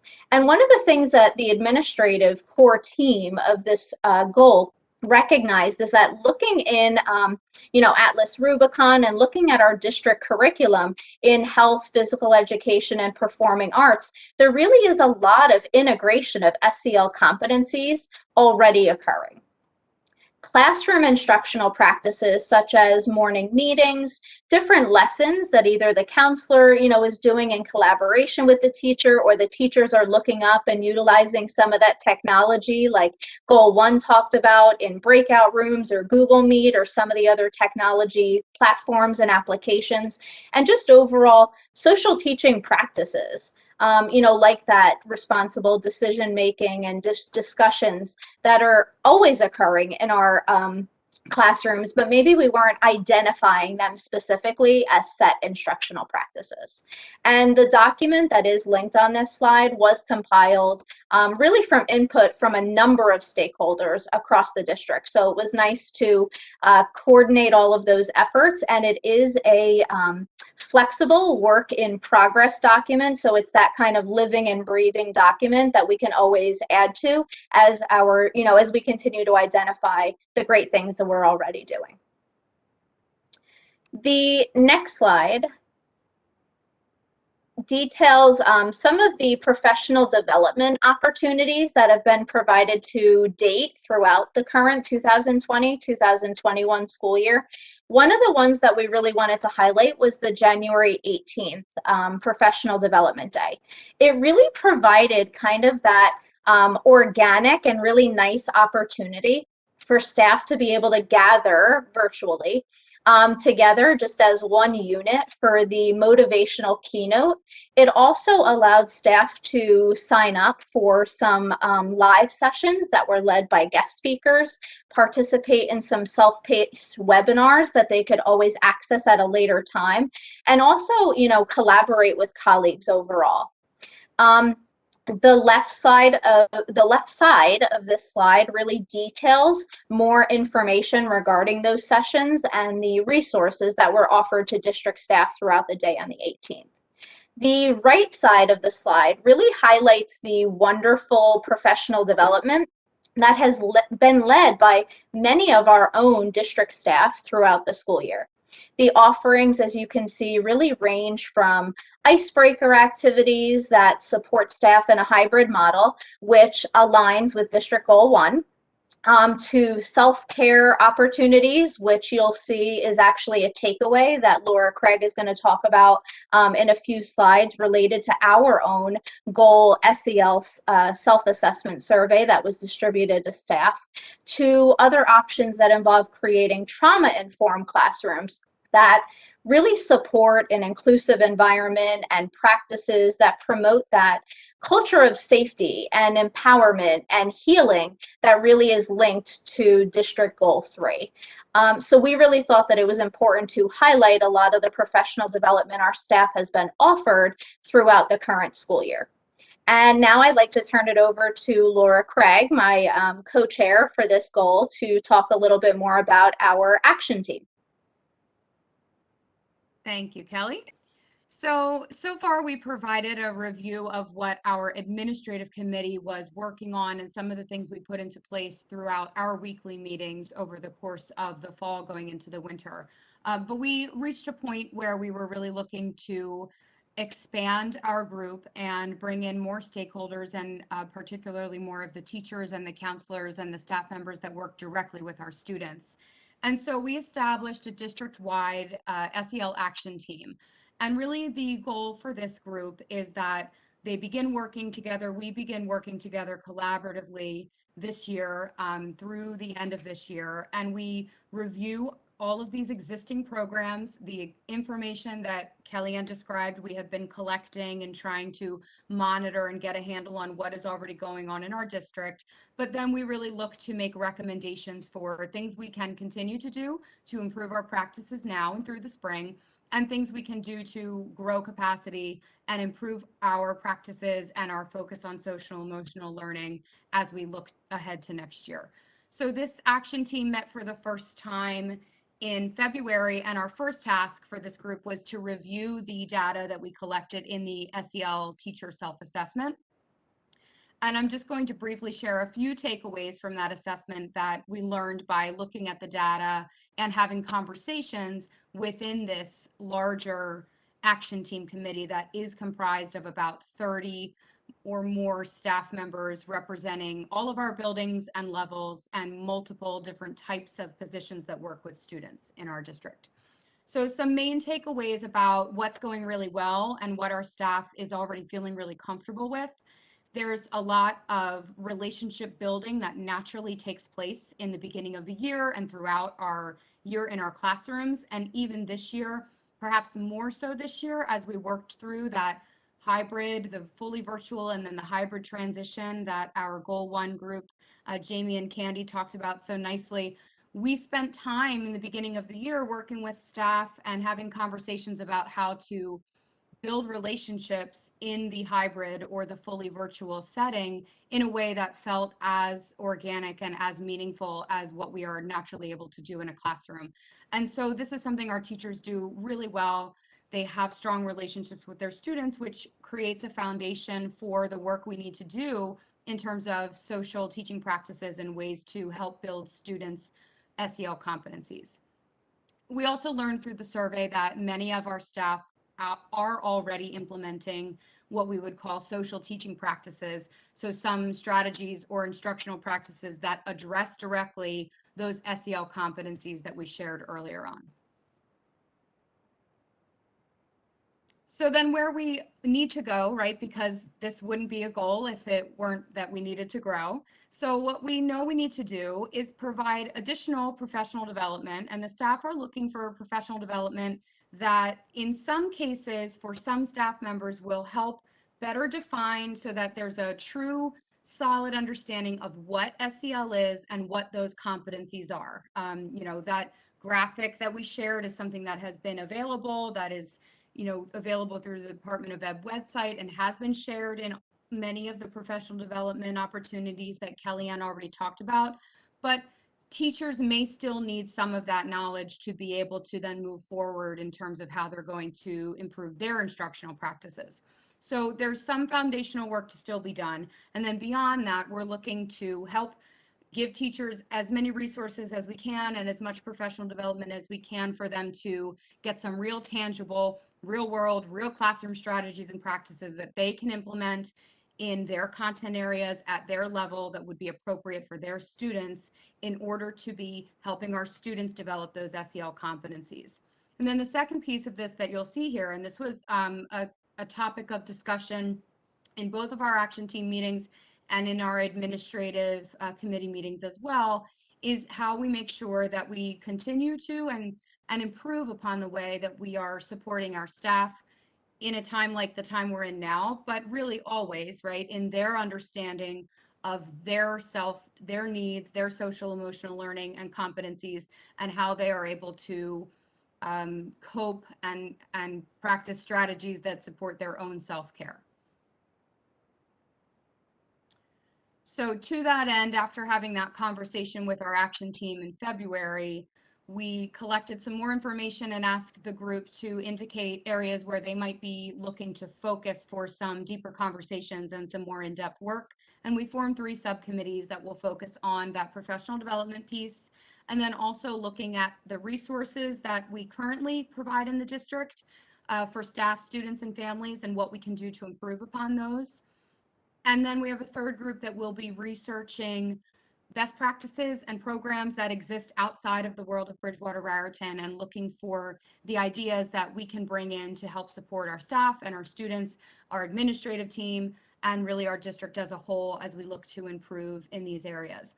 And these subcommittees will be looking at some goals that we can hopefully accomplish now within the next few months in this current school year, as well as building out some longer term goals as we look to the year ahead. So as I wrap up our discussion here of this goal 2, we've alluded to a lot of our next steps, right? But what we'll be looking to do as we move through the spring is pushing out some of that immediate professional development that can support our staff now. So whether it's that foundational understanding of what SEL is, so that then they can start thinking about what those practices might look like, or also whether it's support for our staff and their well-being and their ability to, remain comfortable and supported as we continue to work through this year. So we'll also be looking at the resources that we have available to staff and students now, ways that we can improve upon those in the near future. And then, as we've shared before, this is really a goal that will not be met, will not be finished by the end of this year, and shouldn't be. This is a long-term goal. This will require continuing to grow our group, continuing to add stakeholders into the conversation, and finding ways to be really embedding this idea of supporting students and staff in their social emotional learning competencies in order to, as Kellyanne mentioned all the way back in the beginning, really promote the success of all of our students. So with that, I am going to turn this over to the chairs of the Goal 3 committee, and they are Jen Edge and Christia Greenberg. Thank you. Hello, good evening, everyone. Before we get into the specifics of Goal 3, the main takeaway really is working to be a better human to other humans. It's important work, and the responsibility for change lies in all of us. It can also be sensitive in nature, but Goal 3 is really more about getting it right as opposed to being right. And with that being said, our focuses in Goal 3 are aimed at promoting a culture that's appreciative of diversity, it promotes equity, it reduces bias, and it supports inclusivity. So our Goal 3 committee is comprised of district supervisors and district administrators. We met weekly from September to December, and then have been meeting every 3 weeks from December to present. And it's important to note that district-wide, prior to the inception of this goal, there have been programs and continue to be programs, initiatives, and activities, both school-wide and in the classrooms, that support the appreciation of diversity and that serve to reduce biases while also supporting inclusion. The work of our group thus far included the development of a survey that was distributed district-wide on the January 18th Professional Development Day. That's been mentioned a couple times in our presentation tonight. The topics of the survey questions included an understanding of terms, the level of comfort in discussing topics with students, the opportunity to self-reflect for our staff, and the treatment of individuals. Now I'm going to turn it over to Jen Edge. Thank you, Christy. So as we work on our goal, as Christia mentioned, our administrative team has been meeting, and we are working on developing a professional development plan that is balanced and will meet the needs of our very large organization. We have formed, or in the process of forming, our action team, which right now is almost close to 40 members, and we will have our first meeting with that group when we return from spring break. We're in the process of planning for that meeting. And that group will also incorporate many of the same planning strategies and actions that the Goal 2 committee discussed, working on professional development, looking at resources, doing research as we move forward. When we completed our survey in January, the overall results of the survey shared many of the same things that were found in Goal 2, right? That teachers and students have connections, that they're focused on building relationships and ensuring that students feel safe and welcome in their learning environment. There was expressed a need for training and experience in supporting teachers in discussing and fielding questions around more sensitive topics, and particularly the area that was most in need of training was around gender expression, identity, and sexual orientation. So in summary, our next steps for the Goal 3 committee, as Jen mentioned, is to assemble this action team. And the focus of this action team will be to put together a professional development plan, which includes resources for our staff, to reach and identify professionals, reach out to professionals outside the district who we can bring in for district-wide professional development, and to work with our professional learning teams to plan these staff trainings in a sensitive fashion. And as we end the year, our goal will be to move towards developing recommendations for action items in year 2 of our work, because just as Laura had mentioned prior with Goal 2, Goal 3 as well will continue into next year, the 2021-2022 school year. And I think that concludes our presentation on Goals 1, 2, and 3. And we thank you for the opportunity tonight to be able to share all that's going on the front lines. Thank you all. My little face that I just made there was because I had my timer on, and every time we practice, I'm timing our presentation. So thank you. You all did a great job. Before we take any questions, they'll stay on for a couple minutes in case there's questions. I wanted to say again that one of the things that I think has been most interesting about working on these goals has been working with a team of people who not only are working on their own teams, but there's been a lot of back and forth. So, there's a lot of overlap with Goals 2 and 3. Everything seems to overlap with Goal 1. And so it's been interesting to all meet together as well. And I appreciate you all coming tonight. Do board members have questions for us about any of the goals? We did cut back our presentation by approximately an hour, so I can't see anyone. I do. I have just a couple of quick ones.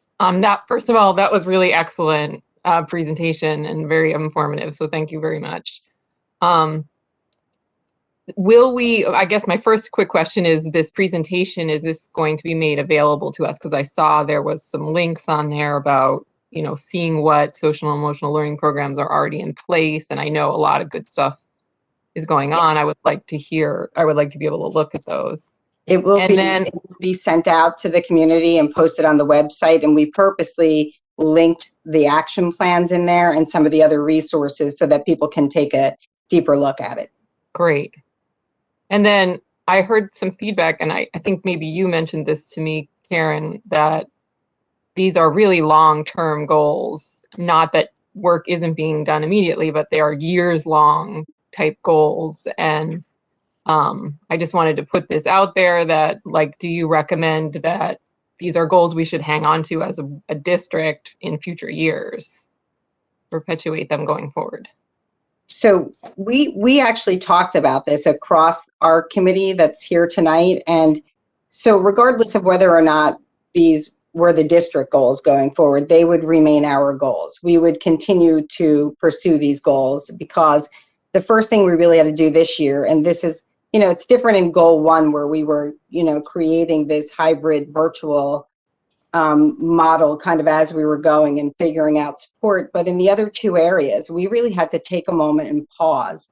And before we could move forward, we had to see where we were. And I mean, that is particularly in evidence in goal 2. We've had things on the website. We have things going on at all the different buildings. And so we needed to really kind of see where we were and start to build a structure over it so that, you know, the goals that we plan actually wind up going into practice in the classroom, right? Ultimately, you want the goals to touch the students, and that takes, you know, creating a structure over them. One of the things that someone said earlier, it might have been when they were talking about goal 2, is that, you know, we started with these administrative teams, and really when the goals were first formed, I went back and worked with administrators who already had an interest in that area or were already working on some piece of it, and then they kind of grew their teams. Long term, what you would hope is that we'll eventually grow these teams, so now we've pulled in staff members, and then the next step you would hope would be to be able to pull in parents, community members, students, so to kind of grow these goals out. But once there's a structure so that we can ensure that we're, you know, pursuing them with fidelity, I would imagine. Great. Sounds good. Hey, Karen, wait, Steve, were you gonna go? Do you have a question? Oh, okay. I had the honor, along with 3 other board members, there were 4 of us in our academic committee last week, to have a preview, and we all thought it was a great presentation. And I just want to say again that I think it's great to see, for the board members and the whole community, and even other staff members that may not be in tune with different things that's going on, that so much is going on. I know, I don't know if Dr. Greenberg said, like, in the front lines, but also behind the scenes. I mean, the parents see their kid in front of the laptop or the Chromebooks when they're, you know, if they're at home, they see that, or they see them come home from their in-person instruction. But so just this presentation, it illustrates the amount of work that the administration and staff is doing behind the scenes. And it's amazing. The Jessica's question about the goals going forward, I could see this as like a culture change in a way, or taking the strategic plan from a few years ago that would kind of like, you know, COVID happened, we had to change and think about how we're going to do remote and hybrid and all these other priorities.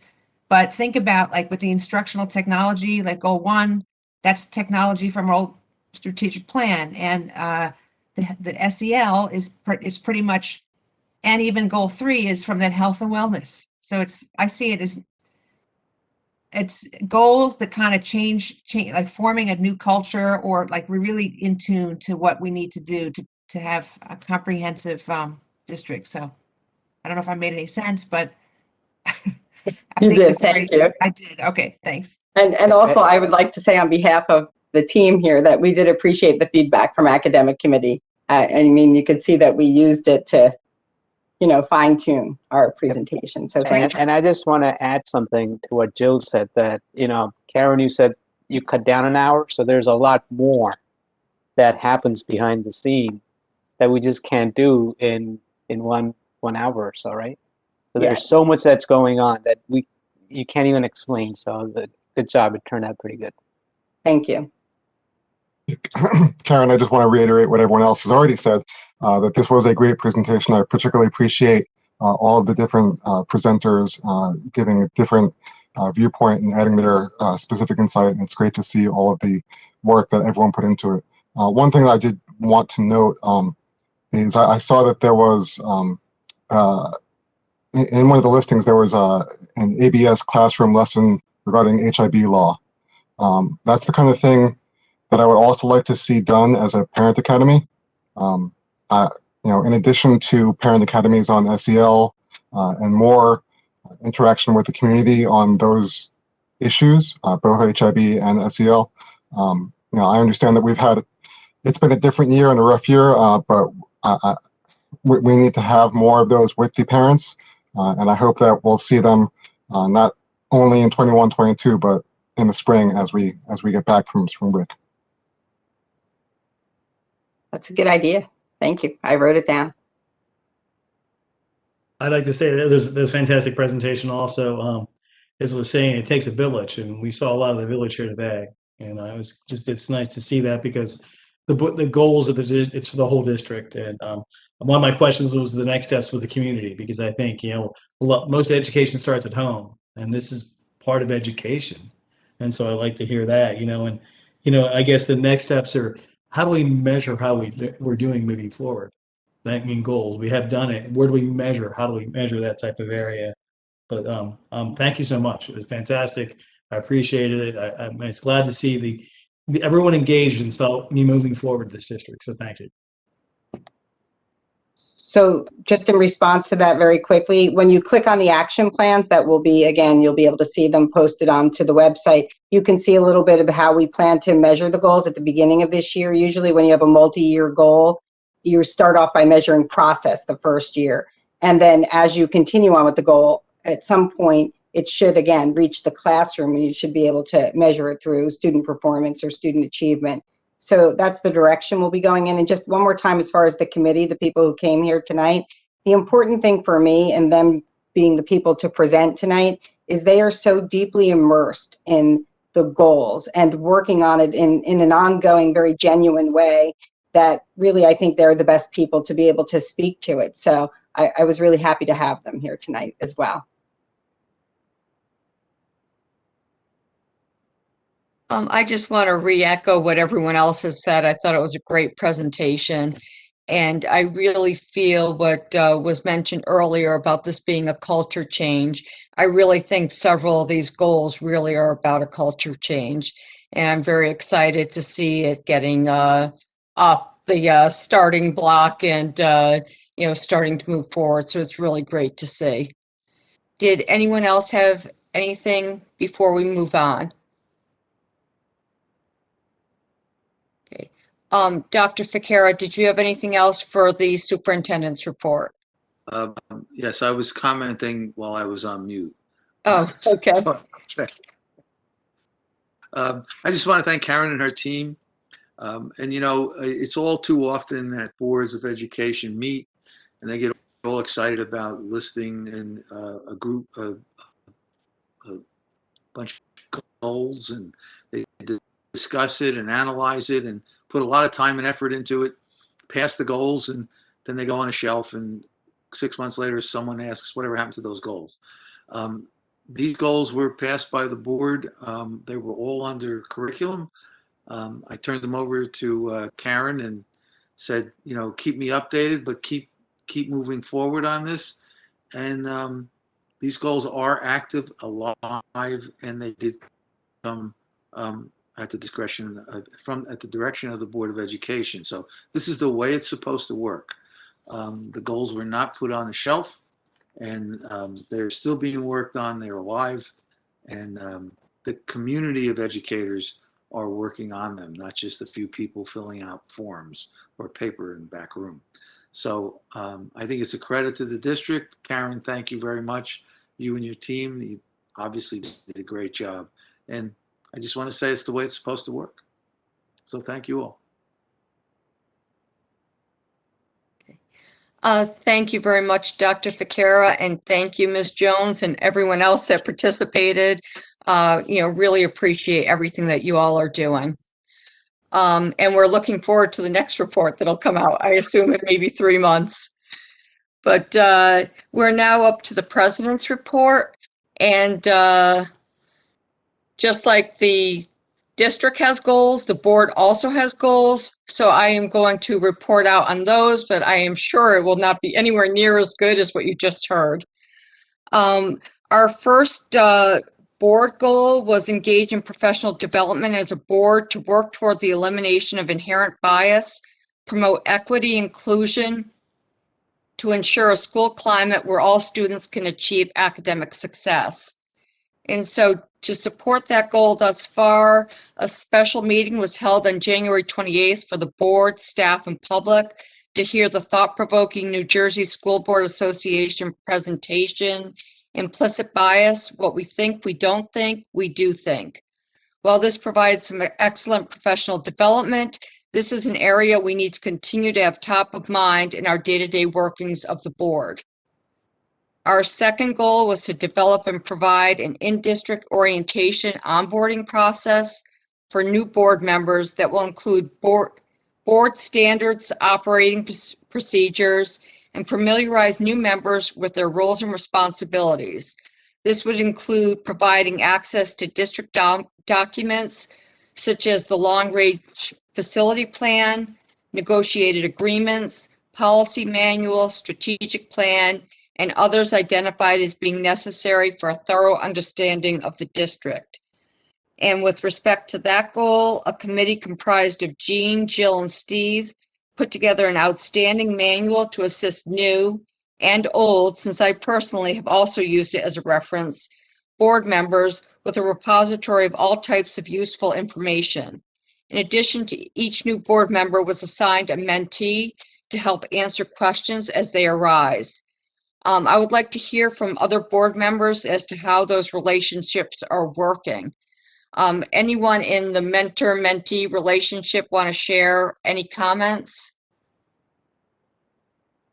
Sure. I just wanted to mention my specific mentor is Lynn, and she's been very helpful with answering any, texts or random calls for questions.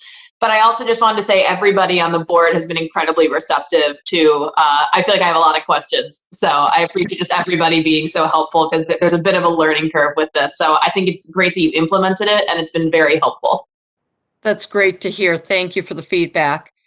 I was going to say the same thing. I was going to say basically the same thing. I mean, AJ is my mentor and has been available and helpful, but I do feel like every board member I can reach out to, and I have to most of them at some point. And also Dr. Ficara, totally available to me to help me learn as I go on. So it's been great. That's fantastic to hear. And it's great to hear it's not just the mentor-mentee relationship, but also with the full board. Hey, Jackie, yeah, I want to say something too. Sure. Yeah, okay, so I joined in not a regular election time, but so my mentor is Jill, and with her experience, and she guided me through a lot of things, and was very, very helpful. And just like Jessica and Lucy said, everyone is reachable, and then every board member is reachable. So it is very nice, and I'm so glad that we have a great team to work together, and everybody share their different perspective, but those very important things to really help us and guide us through. That's fantastic. Again, I really appreciate hearing all the feedback, and I'm glad it's working well for people. Jessica is a good mentee. That's good too. The relationship goes both ways, so that's great. Next, our third goal was finalize the standardization of committee meeting reports to provide sufficient details as to topics discussed, recommendations being made, and rationale for such, minority viewpoints as required, and future agenda topics if available. And I had written that, well, I feel we are seeing some great sharing during the committee reports. Again, I'd like to hear from other board members as to how we're doing and where we can improve. So if anyone has any feedback, do you think we're making progress on this goal? Where do we need to, further hone things?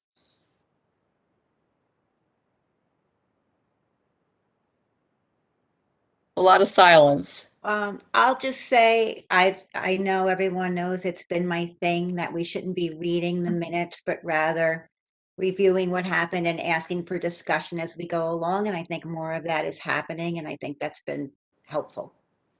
I agree. I was going to say the same thing, Lynn. Yep, that's good. Stopping and answering questions as we go along. I think that's beneficial. Okay. So that's great. And Len, thank you for getting us on that track. And even in between, if people feel that it's not going quite the way we expect, we don't need to wait till the next readout to give suggestions.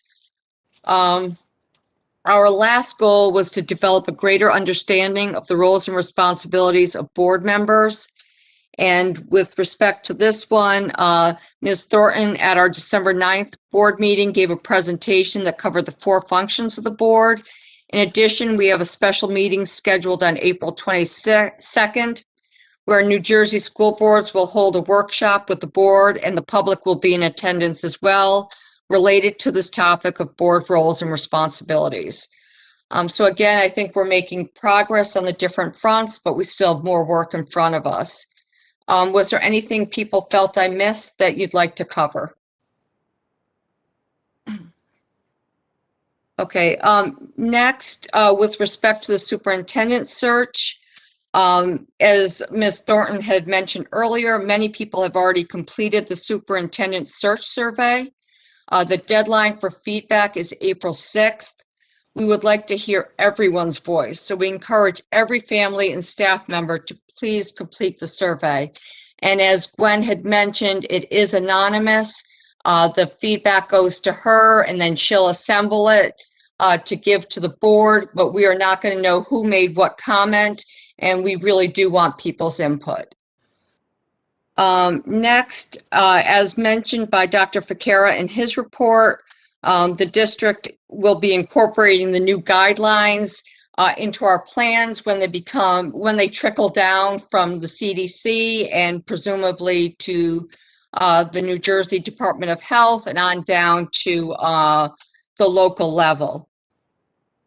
And our stance has not wavered. We will continue to follow the guidance of the CDC, New Jersey Department of Health, and our municipal health officer. We need to know our lane of expertise and stay within it. Just as we would not want a lawyer being our accountant or an ophthalmologist setting our broken bone, we would not want our educational administrators determining public health direction. So again, we really are looking to the experts to help guide us. Okay, on the same topic, I want people to again know we are in this together. We all care greatly about both the mental and physical health of our students. If your child needs support, please reach out to their teacher or guidance counselor. In the same vein, we want to understand all perspectives, and to that end, both myself and Jill Gladstone attended the rally for 5 full days. I believe that was about a week and a half ago. While I could not stay for the entire time due to another commitment, I felt it was greatly beneficial to be there and to listen.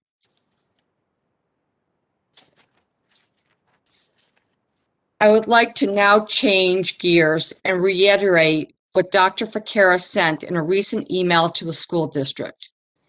We encourage all of our community members to stand against racism and hate in ways that are peaceful, productive, and consistent with our values of respect and inclusivity. We as a board stand with those of Asian descent within our community.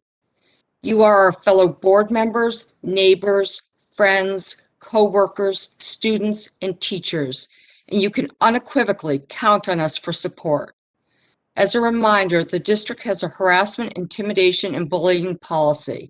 If you feel you or someone you know has been a target, you can find the form on the district website to file a report.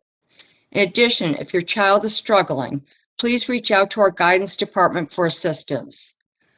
Let us please take a moment of silence to remember the March 16th victims in Atlanta, to stand in solidarity with our fellow Bridgewater and Raritan residents, and to also remember the latest victims of violence in Boulder. Please take a moment of silence.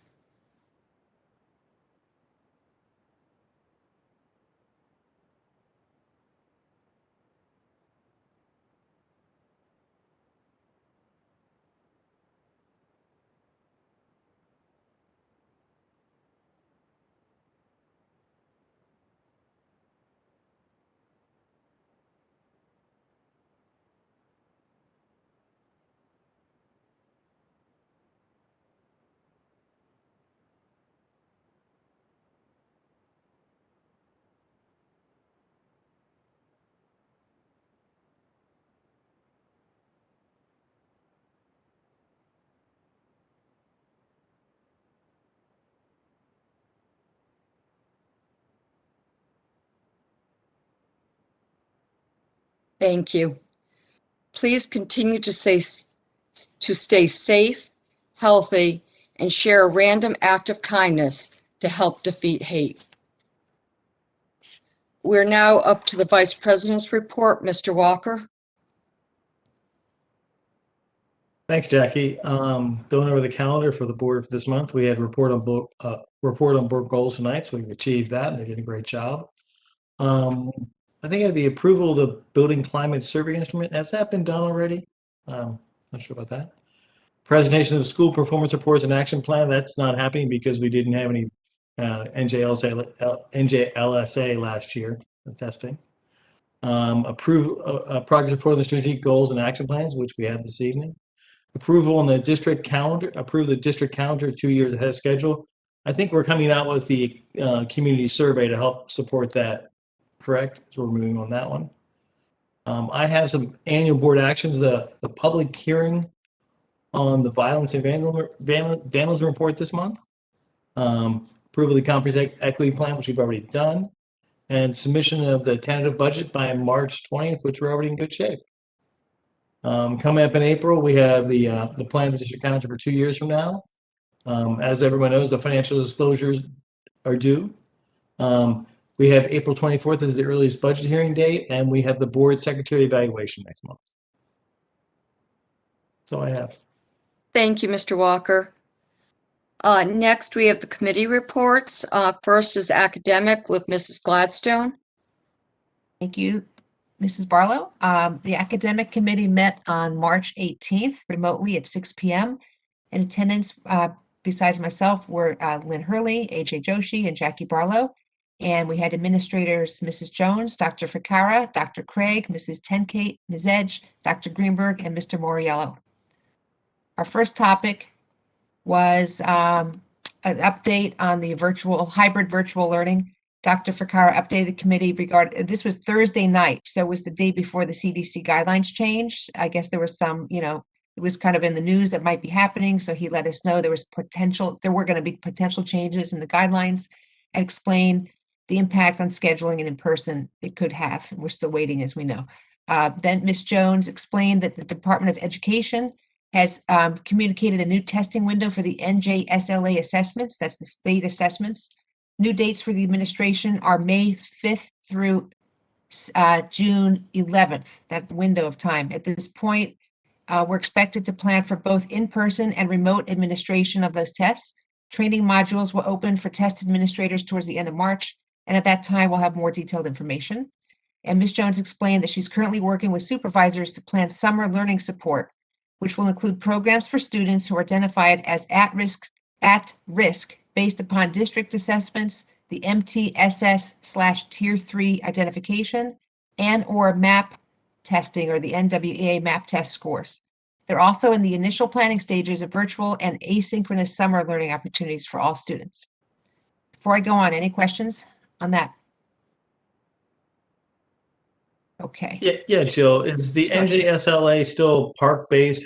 What's the instrument this year? I know we didn't have one last year. Are they changed? They're I'm gonna sure it's change it? this, correct me if I'm wrong, Ms. Jones, but I'm sure it's the same Chromebook-based, computer-based, like it was, like the park test before that. It's the same test. It's the NJSLA, which is the same test. They just pushed back the window, and we're waiting to learn if, we'll have fewer units or fewer sections of tests that we're supposed to be administrating or not. We don't have that information yet from the state. Wasn't there a plan to change the testing instrument? What's the time frame on that? I don't know if it's still, COVID's put a change on everything. The guidance that they actually put out earlier this year was, well, in probably January, was that they might push back the testing into the summer or even next year, or just scale back the testing. But then, there was some other information about collecting internal district data. And then after that point, they released, kind of a third bulletin saying that as of now, while we are waiting the state to hear about the waiver that was submitted, we are still planning for NJSLA testing, but they haven't given any additional information about it at this point. Right. Thank you. Thanks, Karen. Next, we heard about a high school schedule update. As part of the hybrid virtual update, Dr. Ficarra and Ms. Jones reported that the high school administration is currently looking at scheduling for next year. While the plan is to return to full day for a 5-day week in-person instruction, the master schedule still needs to be able to adapt to any NJDOE or health and safety requirements. So as we heard earlier, they're planning, assuming that most people are vaccinated and the curve goes down, opening 5 days, but I guess building into the master schedule a way to pivot in a very swift, seamless manner. So I don't know if any questions on that. Maybe Karen could jump in if anybody has any more questions on that. Jill, I have a question. Prior to COVID, there were schedule committees meeting to assess whether the middle and high school schedule should be revised. Are those committees still meeting, or has that been put on pause? What's going on? That's been put on pause. So both at the middle school and high school, there were committees that had started, I guess, probably in September. And then, we were running them up until the time that we went out last year. And they've been on pause since that time. The changes that were made to schedules this year, were not driven by discussions at the committee. They were driven really just by the need to be able to flex into a hybrid or all virtual model. You need your master schedule to be able to transition. And sometimes that comes down to like how many lunches you might be running, for example, could prevent you from being able to shift. So that's what we're looking at right now. At some point, I would imagine we'll return to those committees and look at things in a different way and really look more at, whether or not the master schedules at each level are the best instructional schedules that we can provide. So in terms of the direction that we gave both the high school and the middle school was first to be sure that you coordinate your schedules so that the teachers who are teaching in both schools can transition from one school to the next and still be on the same schedule. But the second thing was you have to develop a schedule for a full day of instruction that can also pivot to a half day of instruction. And we challenged them to try a variety of different schedules, and they could only come up with the single lunch schedule, possibly double, that would enable us to pivot. If we had to pivot, we don't want to pivot, but we have to be prepared to do that in case health reasons warranted. No, I understand that. I understand that the committee needed to be put on pause because, other things took precedent. But I'm interested in seeing how the past year under a new schedule has impacted both ideas that people have and the view of those ideas that they might otherwise have. So I look forward to those committees beginning again. Yeah, my comment goes there too, is that I think we did we increased instructional time and did a rotate and drop light. schedule this year. So we kind of, the pandemic gave us the opportunity to try it out based on the circumstances that worked. But I think feedback wise, is it something you can move to sooner than later if we're looking at changing schedule? I realize lunch is probably the biggest factor in there that's stopping us. So, how do we address that? But I think we've moved in that direction the same way we've moved technology forward. I think we've moved looking at our schedule and the instructional model we used in the past from a time frame. So yeah, if we could continue in some way discussing that, that'd be great. And it sounds like it's coming as far as you're looking at, you have to pivot. That pivot might help us move there sooner too. Okay, thanks for the questions.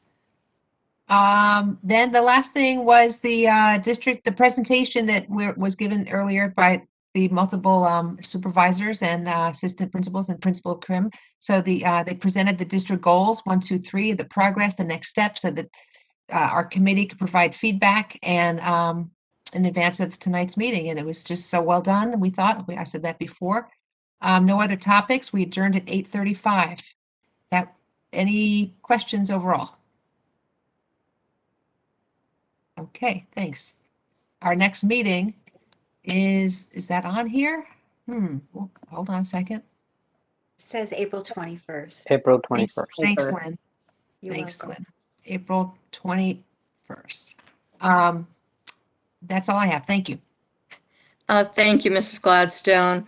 We're now up to the Community Relations Committee, which met on March 11th at 5:40 p.m.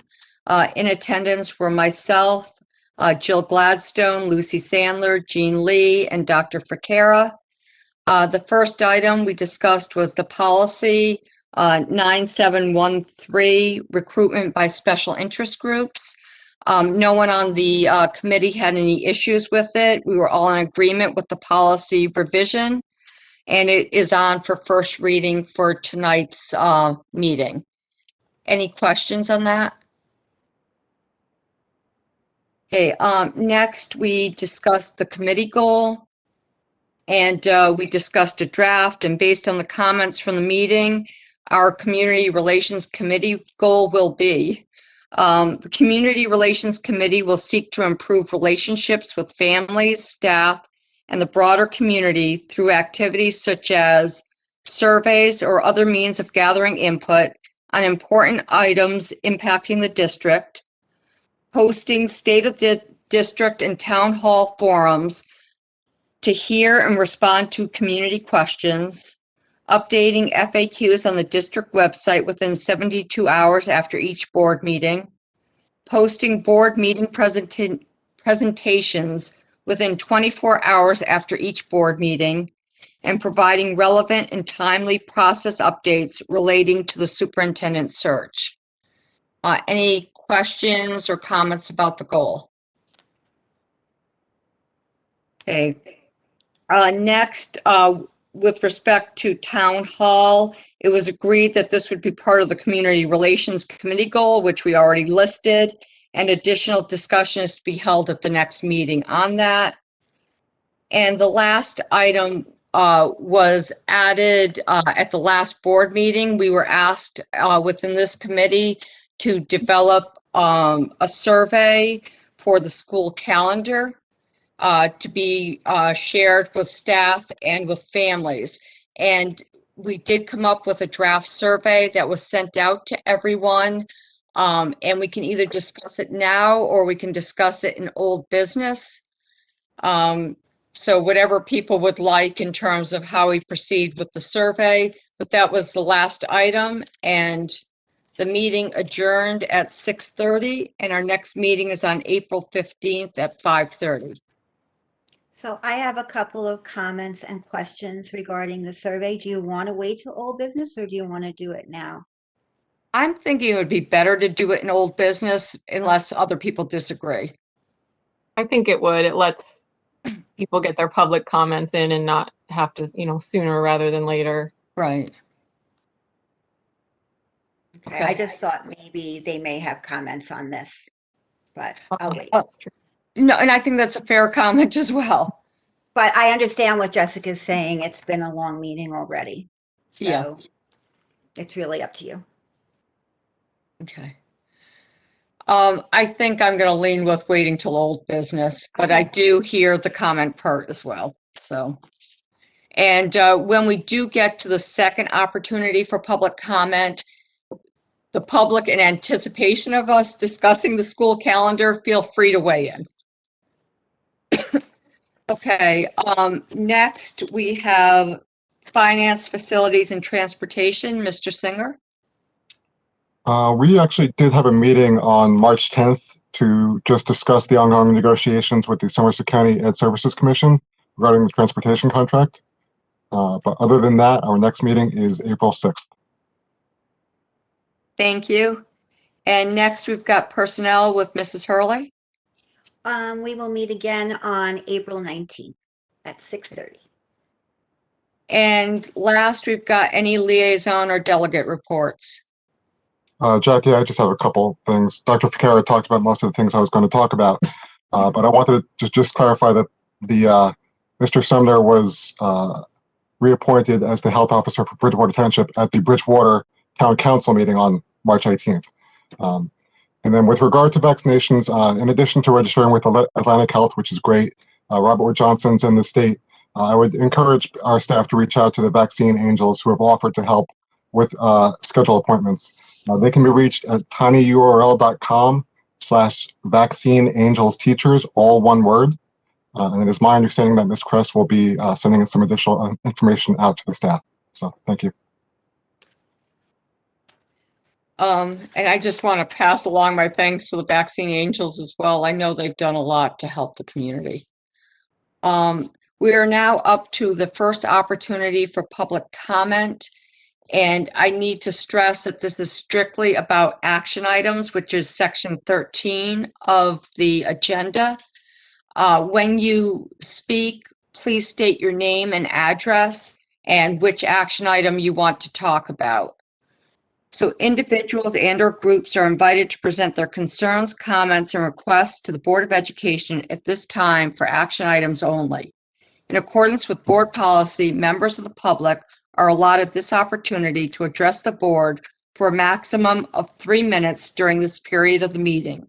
In the event it appears the public comment portion of the meeting may exceed 30 minutes, the presiding officer may limit each statement made by a participant to 2 minutes duration or less, depending on the number of participants. As this meeting is being conducted remotely as a virtual meeting, public comments can be made via the following options. 1, joining the meeting at https://bit.ly/3tvawq5, calling in at 415-655-0001, access code 182-351-6220. Email or letter received by the board secretary prior to 6 p.m. indicating the person's desire for email to be read as public comment. Either of the first two methods will place you as an attendee of the meeting. During this public comment session, if you wish to speak, raise your hand if you are on the computer or press *3 to raise your hand from the phone. You will be moved to a panelist role so that you may provide your comments. If you could please raise your hands at this time if you're interested in speaking. And Mr. Stars, if you could let us know how many people we have. We do have letters, however, they're not for the first public session, they're for the non-action items. Okay. And I do not see anybody with their hand raised. Okay, why don't we give it another 30 seconds just to make sure, and then we'll move on.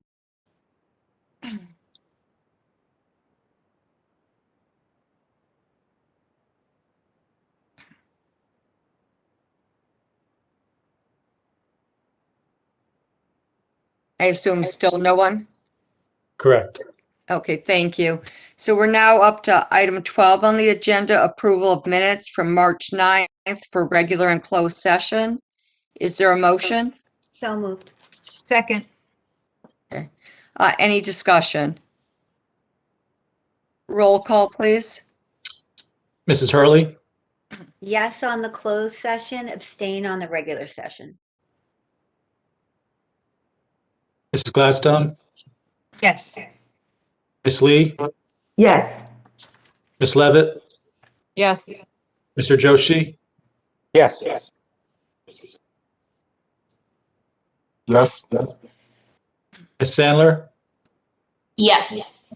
Mr. Walker, Yes. Mrs. Barlow. Yes, motion carries. Next, we're up to personnel 21-29 through 21-30. Is So there a moved. motion? So moved. Second. Second. Discussion. And Mr. Stars, do you need to read that 2130 or no? Yes. So 2130 is approval of separation and resignation agreement of employee number 318512310304. Any other discussion? Did we have to make that was not mentioned before I don't know, did you say 30 when we made the motion and seconded it? Yes, I did. Okay, sorry. Any other discussion? Okay, roll call, please. Mrs. Hurley, Yes. Ms. Gladstone, Yes. Ms. Lee, Yes. Ms. Levitt, Yes. Mr. Joshi, Yes. Mr. Singer, Yes.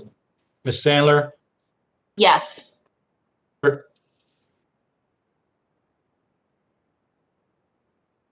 didn't hear. Mr. Walker? Yes. I didn't hear you, Peter. You froze up for a second. Okay. Mrs. Barlow? Yes, motion carries. Next, we're up to curriculum 21-18. Is there a motion? Second. Any discussion? Roll call, please. Mrs. Hurley, Yes. Gladstone, Yes. Ms. Lee, Yes. Ms. Levitt, Yes. Mr. Joshi, Yes. Mr. Singer, Yes.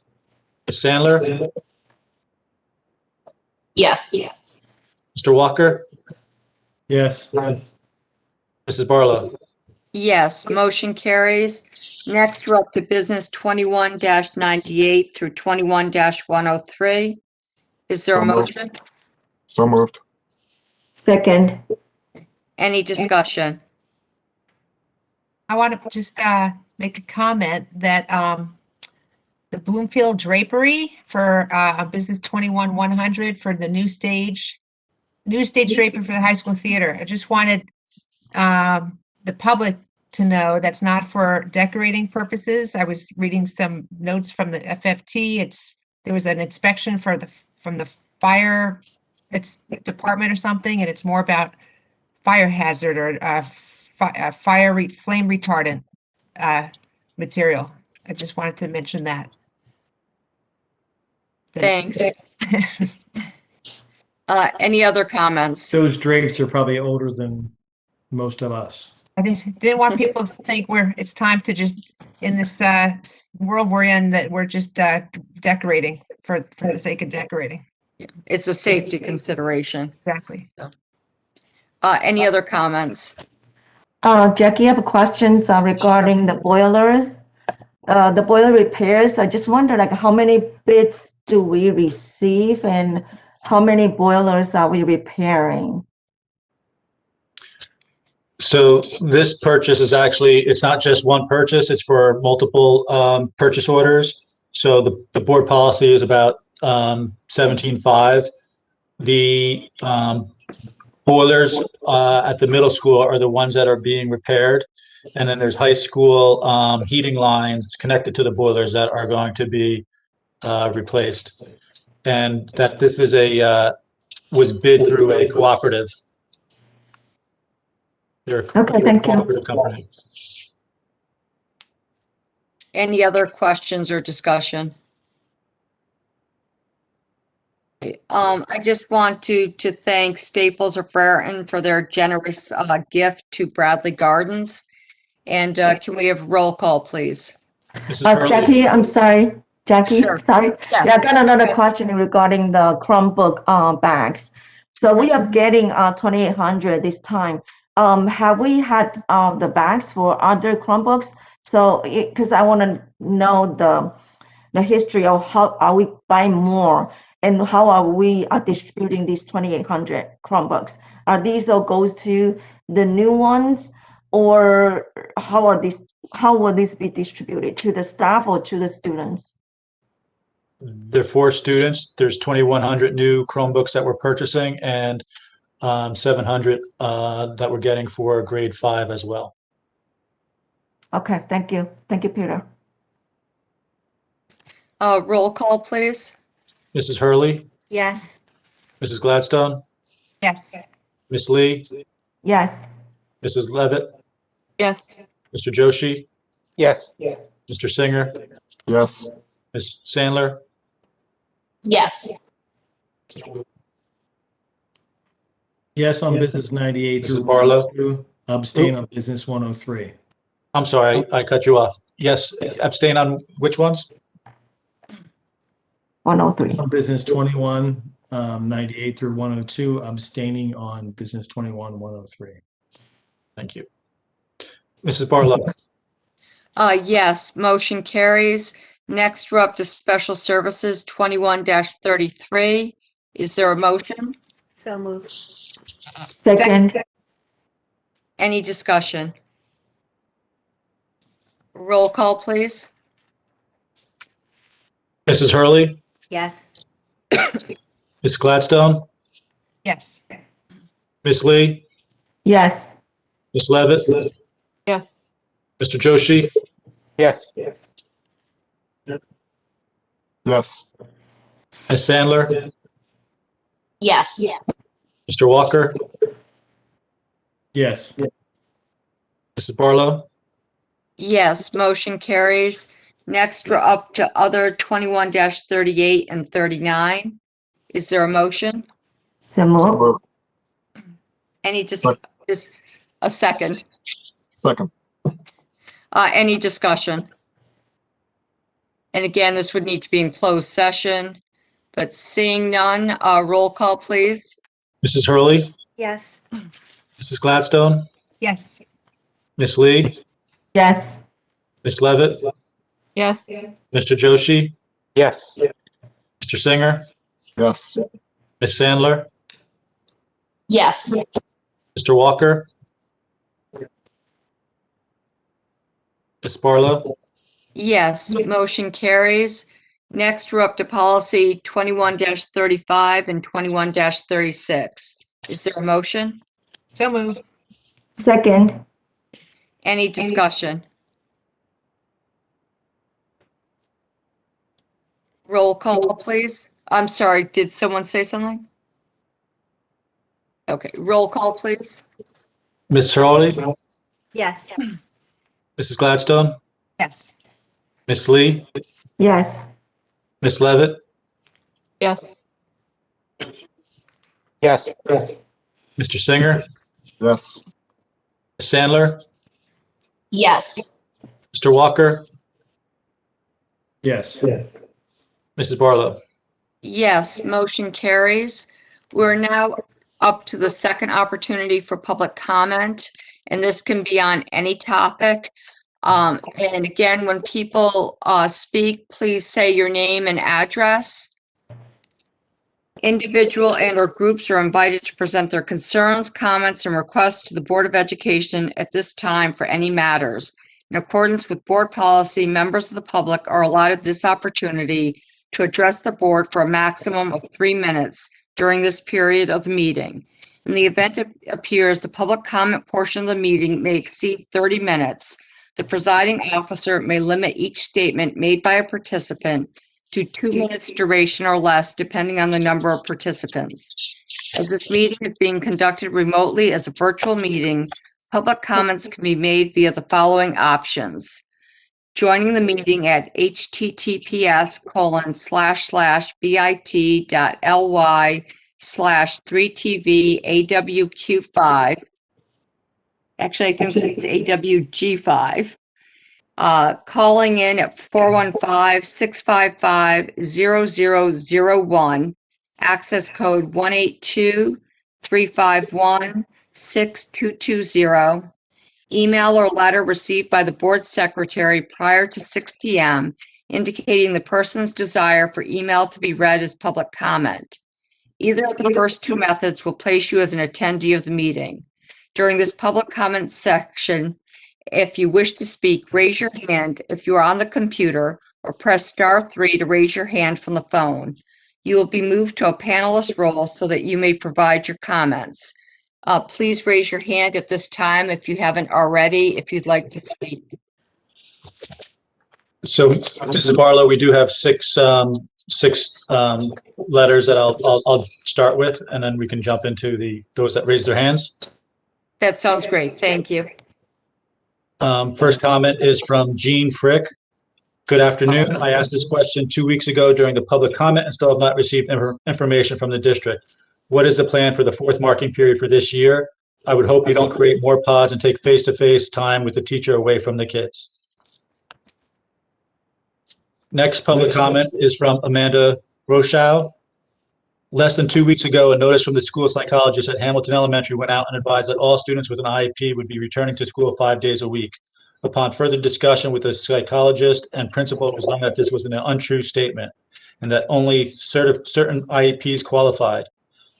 On what basis did the Board of Education and/or school personnel determine which IEPs qualified? How does the Board of Education address this inherent discrimination in not allowing all students with an IEP return and finding that only certain disabilities qualify?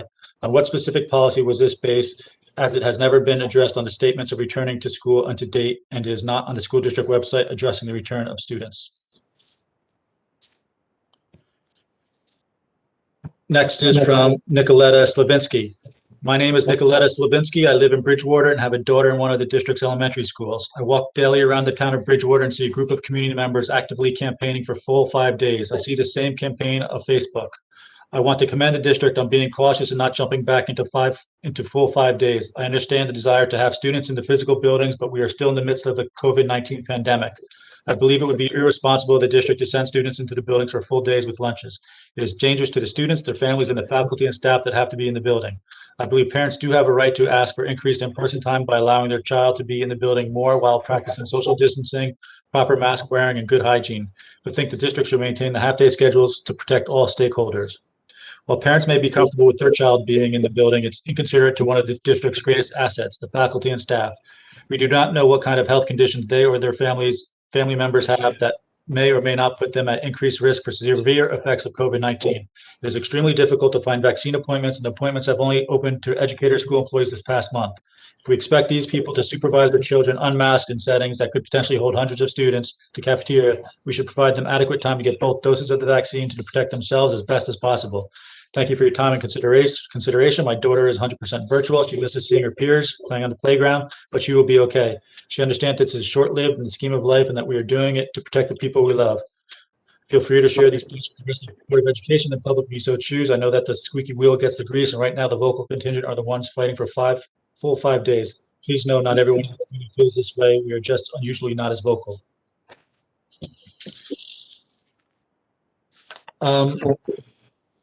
The next is from parents for virtual choice. Dear Board of Education, Dr. Patera, we are a group of parents and community members who support virtual choice as part of BRRSD's future. We come to the table requesting a partnership between all stakeholders as we continue to advocate for our students and staff. There are many valid points of view to this conversation which deserve consideration. Please do not mute ours. Many of us continually express our thanks to the staff, Dr. Fakir, and the Board of Education for their service the past year. However, there's still work to be done regarding the potential of a full return to in-person learning in September. Families feel unsafe. Many in the community have special needs children. An in-person return during a pandemic is not safe for these students and in some cases fatal. There are many students in the district who are thriving with their current full-time virtual model, unlike their prior in-person performance. While the COVID world is ever changing, our thoughts remain the same for now. We truly do not feel safe at the possibility of having no virtual choice come September. We ask that you adopt legislation to allow us to continue our virtual choice come the new school year and for the future. As we continue to discuss a safe reopening, it is our hope that the district can provide details about the current ventilation systems and plans to upgrade. What is the MERV rating for filters in all buildings? If the system cannot handle a higher rated MERV filter, what other options are being considered to help clean the air? They provide a link. How will the schools prepare for hot weather and mask wearing? poor ventilation and proper mask usage contributes to the spread of the virus. The district should consider purchasing K95 or the equivalent for staff and students to ensure proper well-fitted masks for all. Provide a link.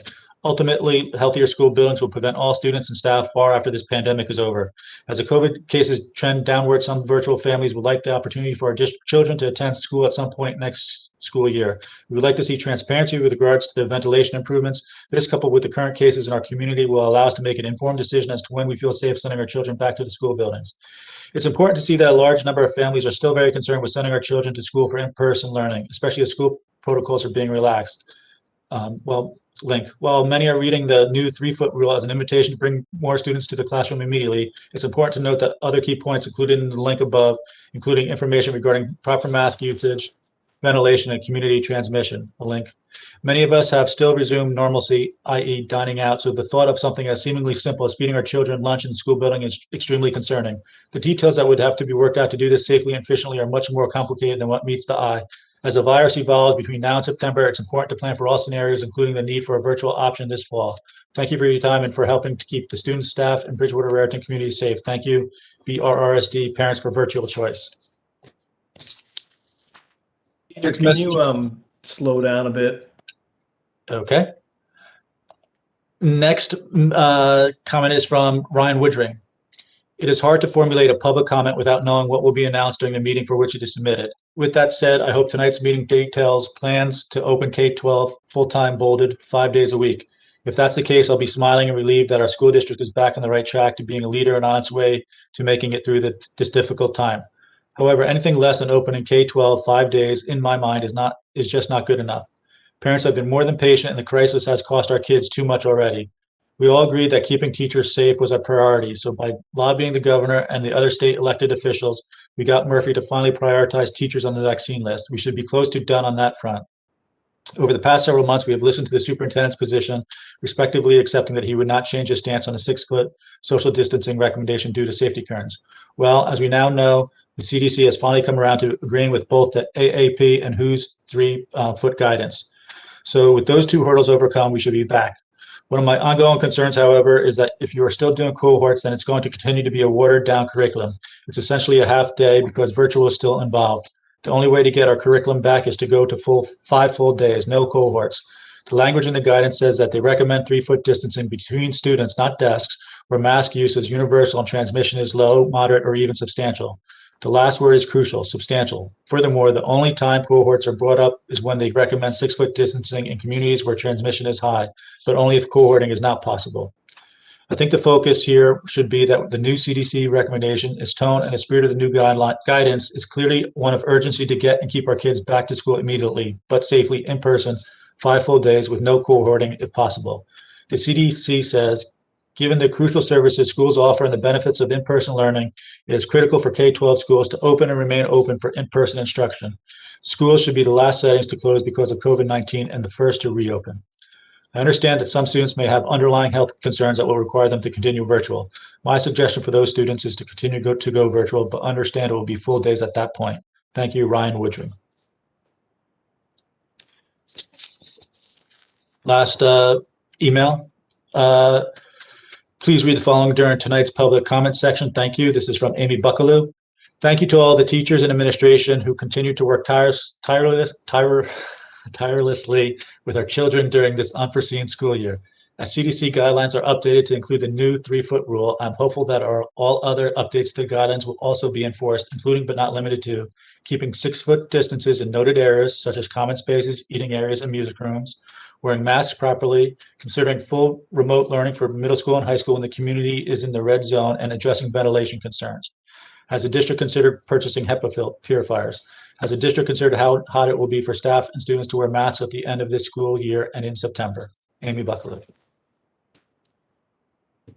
So with that, we have 3 individuals with their hands raised. So let me bring in the first one.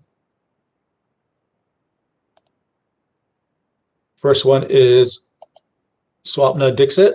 You should be able to speak. Hi, can you hear me? Yes. Okay. My name is Swapna Dixit. I have 2 children in the school district.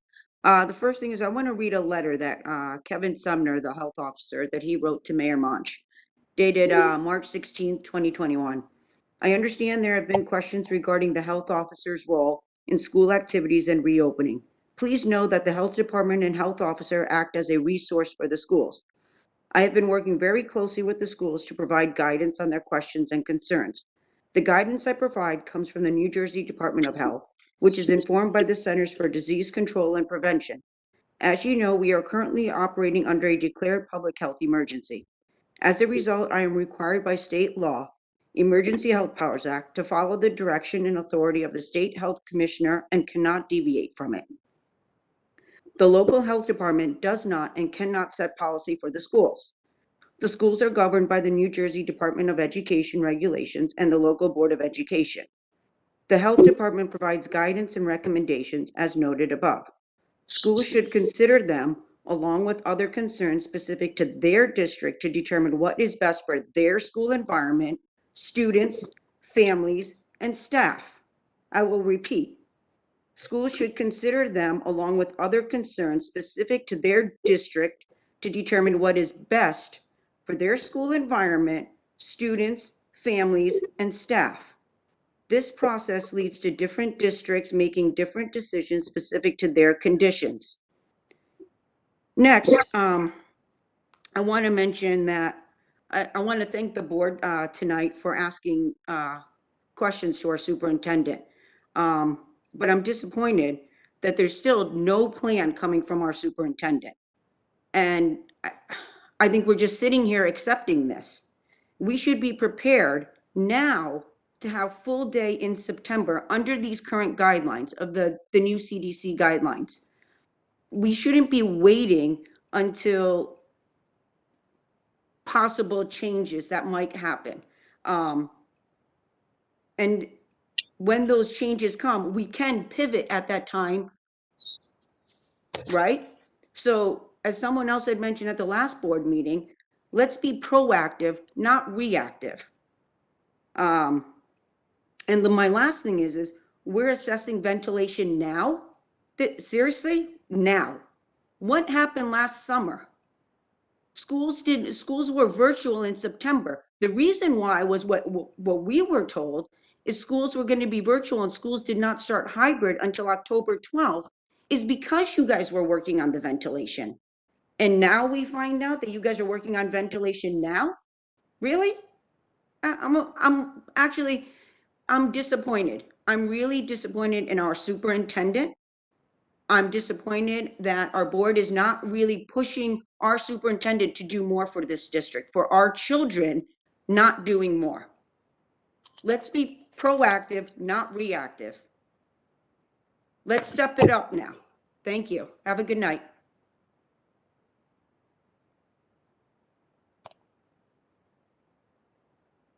Okay.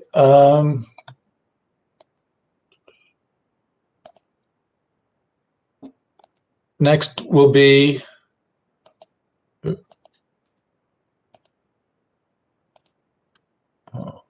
one second.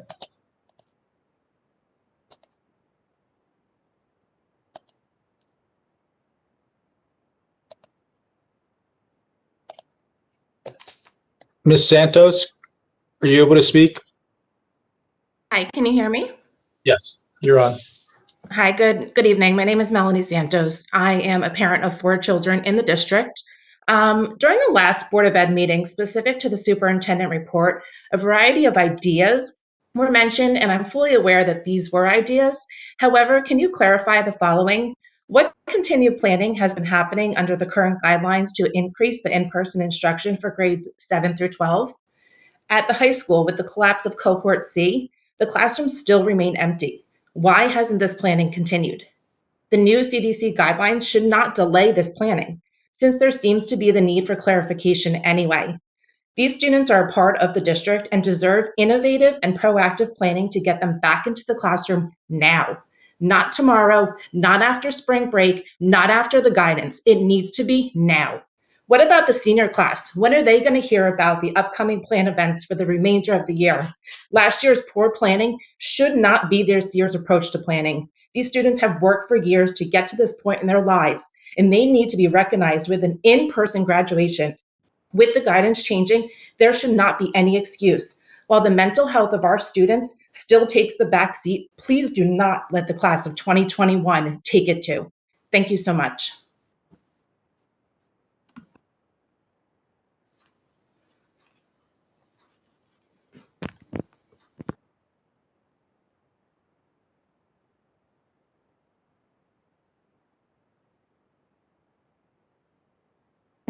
Hello, can I you think hear you're me? on mute. I'm sorry. Yes, you're a call-in user. Can you please state your name? My name is Caitlin Glaus. Okay. Okay. I would just, first of all, like to start by mentioning, I know it's been mentioned before, but it would be great if public comment could be moved up a little earlier after Dr. Ficarra speaks.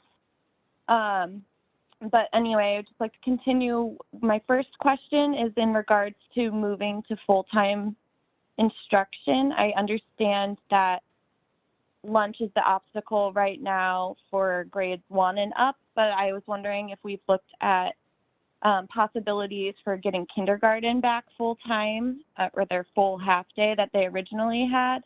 Right now, our kindergartners are only going to school for 2 hours. They have a snack break there and specials. And there's just a big gap right now for our public school kindergartners versus those who are fortunate enough to attend a private kindergarten institution. So I would love to know if we have looked at combining classes or getting in-person kids together, combining AM and PM. What have we done to improve kindergarten, increase kindergarten instruction? Next, I heard mention again of a town hall. You know, and next week it's April. I would just ask that you please put an emphasis on that. So instead of having to wait until 10:30 every other week, we can submit our questions to you and we can actually get answers instead of submitting questions continuously and feeling like we're never heard. And finally, I keep hearing mention of the pandemic response teams, and I did reach out to my children's principal and asked who these teams are comprised of. And from what I understand, it's the principals, select teachers, and PTO presidents.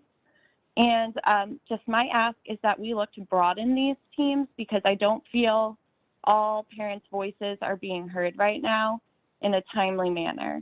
And that's all I have. Thank you.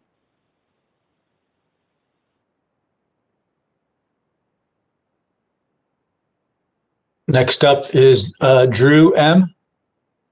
Hi, can you hear me? Yes. Okay. I'm calling today to ask a simple question I asked last time.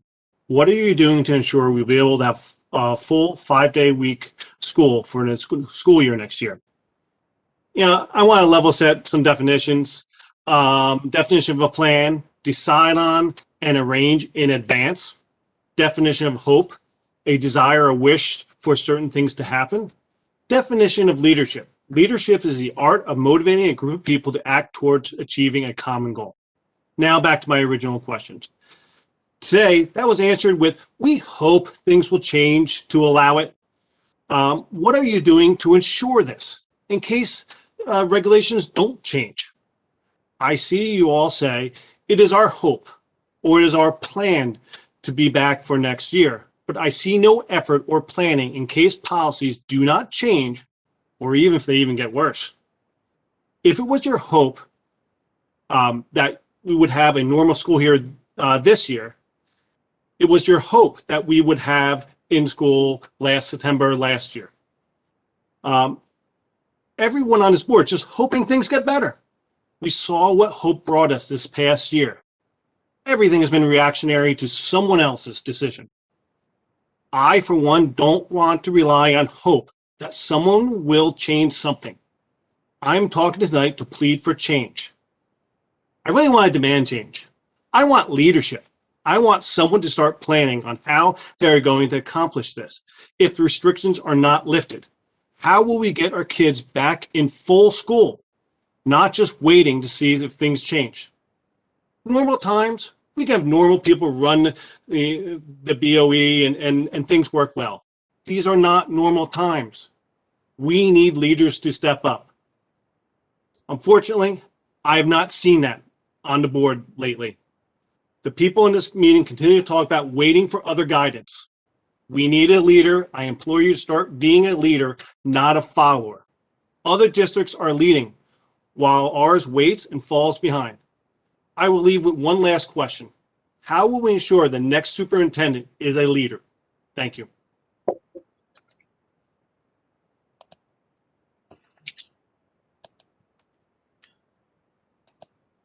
Next up is Ms. Kress. Are you there?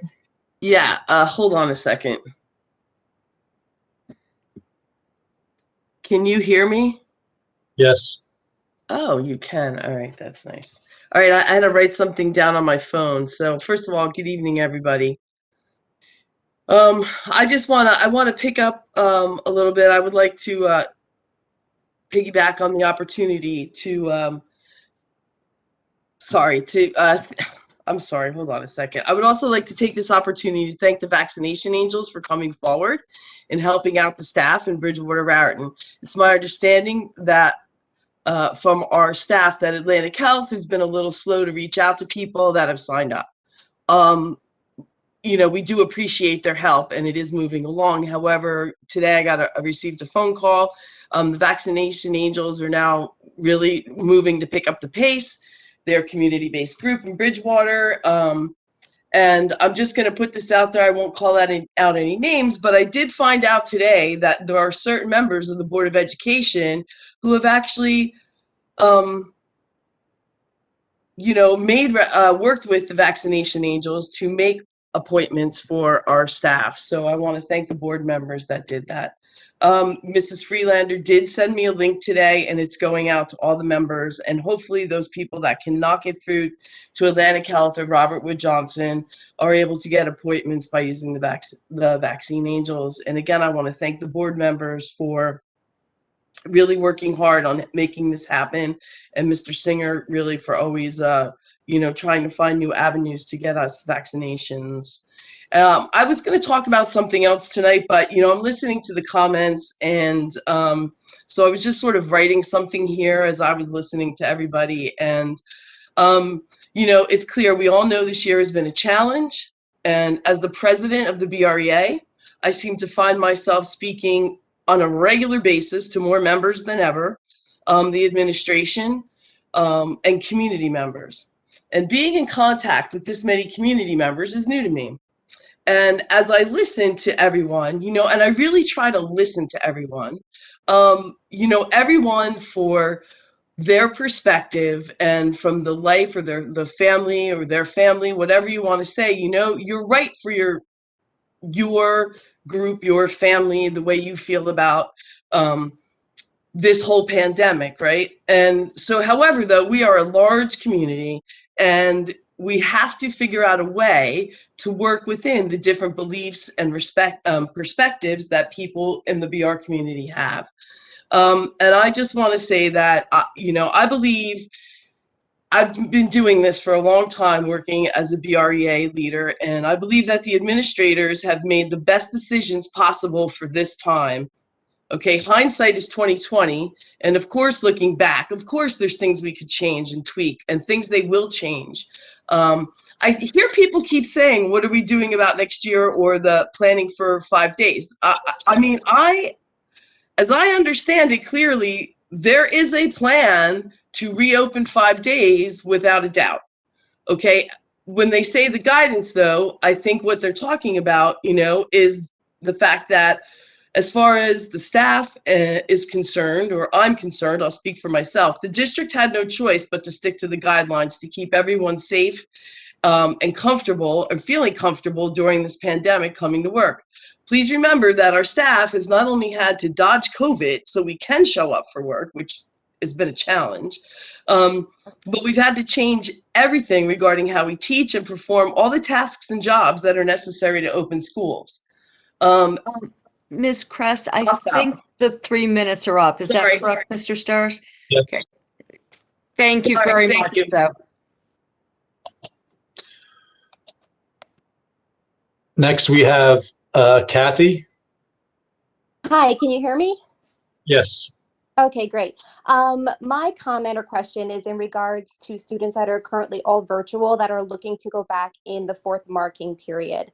It was heard through social media and the grapevine that it was unsure if these children would be able to return.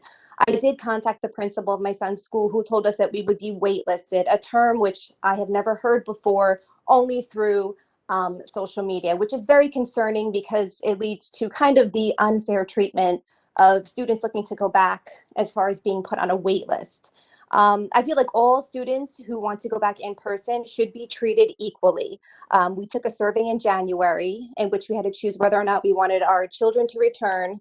And that choice was going to be made until up to, I think, April 14th. I just want some clarity on that and just to make sure that all virtual students that are looking to come back have the same fair chance as the students that are currently in the classroom. Because at the time that we made that decision in January, all students were only going 2 half days. All of the changes to, the rotating schedule of 5 half days, they were all added, I believe, in February. So I just want to make that point and just make sure our kids aren't forgotten in all of this. Thank you very much.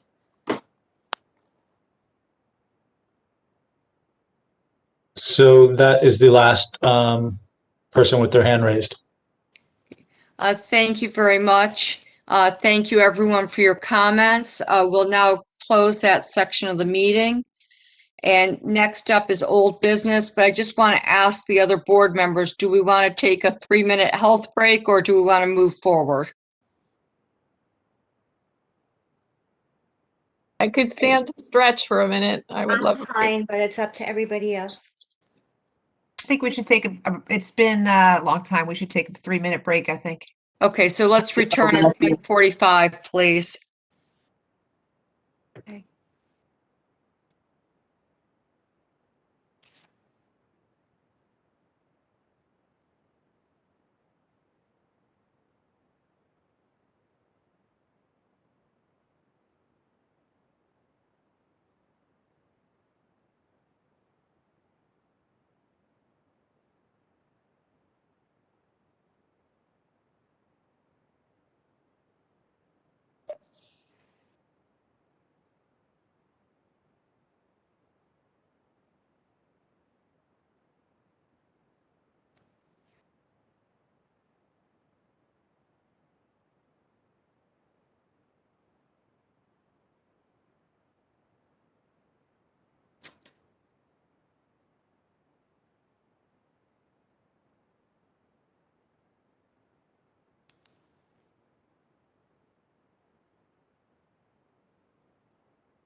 Okay, hopefully people are back here.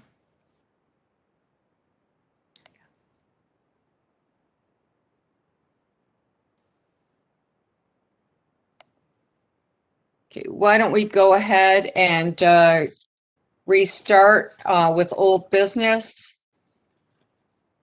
So I know we want to talk about the calendar, the survey for that. Is there any other old business we want to discuss first? I just had a question. Sure. That relates to the fact that we have a meeting on April 22nd, but we're also looking to have superintendent interviews that evening. So are we going to be rescheduling that meeting, or should I just plan to have a really full night? I don't know the answer to that question, but it's a good point, and especially since Gwen will be helping us with both of those. So I think that's something we're going to need to, if we can't work that out to work around that meeting, I think the superintendent search is going to need to take priority. Did we already advertise that to the public or no? I think Besides mentioning it here. I think we've mentioned it at the board meetings. I don't know that we've actually sent anything out to the public. Peter, do you know? I'd have to check. I don't think so, but I'd have to check. But it's not a big deal to switch. Okay. We're gonna have to advertise all those interview meetings together anyway. Okay. But Steve, thanks for bringing that up. That is something we'll have to look at. We also have our regularly scheduled meeting for April 26th, I believe. And that's also a date for the second round of interviews. Okay. I know in the past that we have picked up days, Friday nights. I think we may need to, that was a proposed calendar, so we may need to look at what other dates we can do. But yes, I think we'll have to look at a number of conflicts, and if you see others, let us know. Thanks. Thank you. Anything else before we get to the calendar discussion? Okay, so at the last board meeting, the Community Relations Committee was asked to put together a survey, and at the last board meeting, it was suggested by a couple of people that we should get input from the community, and that was how the survey came up. And then the Community Relations Committee was asked to draft something, and that is what they did. We did send that out to everyone, and I think now we'd like to discuss what we need to do to get that survey out. The one thing I do want to make sure I caution about is we do work in committees for a reason. And it's really so that we can divide and conquer. And, we don't want to redo what was done in a committee. If there are major problems, glaring errors, that's the kind of thing that we should want to rework. But we don't want to do things like wordsmith, or I would just be careful about the comments that are made. That's all. Okay. Yes. I have a couple of comments if you want me to start. Or okay. Yeah. With regard to starting before Labor Day, is there a contractual issue with our negotiating units in terms of when we can start? I'm sure there probably is, and that did come up. Dr. Ficara, were you able to look at, are we allowed to, how early we're allowed to start, or Peter, do you know?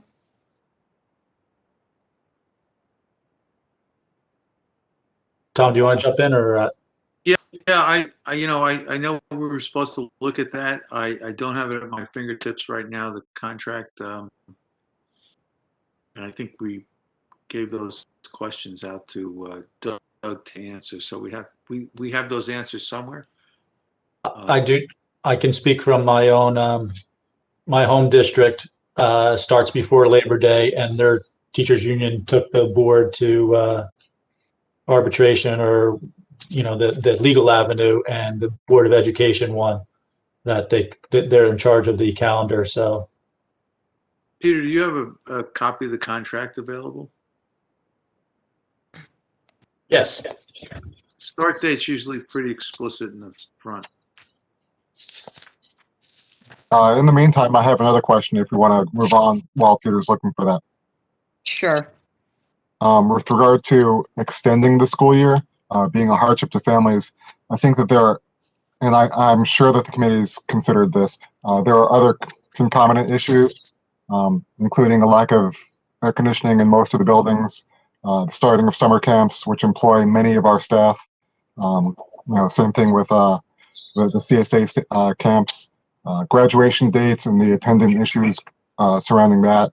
I'm sure that these will all come up in response to the survey, but it's something that came to mind and wanted to put it out there. Okay. Was that Yeah. it, Steve, from you? Were you done? That's it for me. Thanks, Lynn. Okay, I don't want to interrupt. Was someone else saying something? I was just going to talk about the contract language, but I'm sorry, Peter. on page 15, it just speaks to major changes in the school calendar shall be finalized by the board after consultation with the association leadership. Okay, so there's nothing wrong with us getting feedback from the survey, which goes to staff as well. And then we could consult with the appropriate staff to see if we have agreement or not. And we'll probably have a formal legal opinion by then too. Okay. Okay. You good, Peter? Should I go? It's all yours. Thank you. Okay. So I had a couple comments on what I received as well, but I just want to put out there, I'm sorry I couldn't stay for the entire meeting last time. I'm not so sure I'm crazy about the idea about sending out a survey about this, especially right now when there are so many other surveys that need to go out that are crucial that we want response from. And in the past, we've sent surveys, we get a very low response rate. And this is a survey that if we get a low response rate and we act on a low response rate, we could be upsetting a majority of the people. So I understand why I get that we want to know how the community feels, but unless we get a very high percentage return, I don't know if we're getting good information or information from a vocal minority.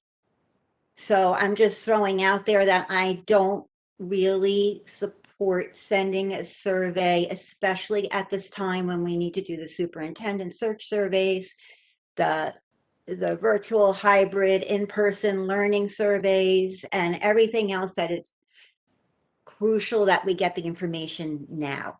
Okay, so that's my comment on the survey in general. I don't think, although I appreciate the idea and I get where it's coming from, I don't know if it's really a good idea at this time.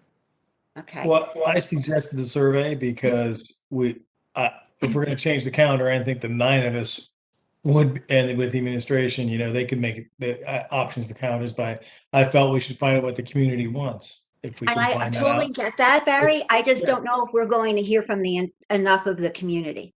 Well, if That's we what, send it based out, on my 14 years sitting here and looking at the surveys we sent and who responds to what and when and why. I'm concerned that maybe we need to say, unless we get so much a percentage of a response rate, maybe the data isn't something we necessarily act on. It's a one way to engage them in the process, and so asking in the process, and I said, look at data also. Look at where we have absentee rates in certain days and calendars and holidays too. Well, and that is it part of the piece of the puzzle? But I didn't feel comfortable making a major calendar change. If the administration recommended it, I was supported by information, I would do it. But I just felt if the board's going to try to guide the calendar, let's have some information on what the community wants, because I don't know if we're fully representative, all 9 of us fully can see everything in the community, what we're going to have. So. And I don't doubt that. I'm just saying survey right now with all the other surveys, especially, may not give us accurate picture. And you're absolutely right. We've discussed this in the past. We did look at data of days that our students were absent because there's that mega list of all the recognized holidays that are excused absences. We looked at that. We talked to staff, which will bring me to, I'll make a couple comments on the survey itself. When we discussed this in the past, we had heard from the association, I believe, that staff was concerned that when you just throw in a day off here and a day off there, it's very disruptive to instruction.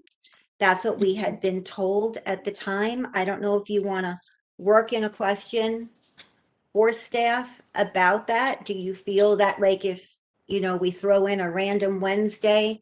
Because my recollection is that the staff felt it was less disruptive to actually give a week than to just throw in a day off here and a day off there.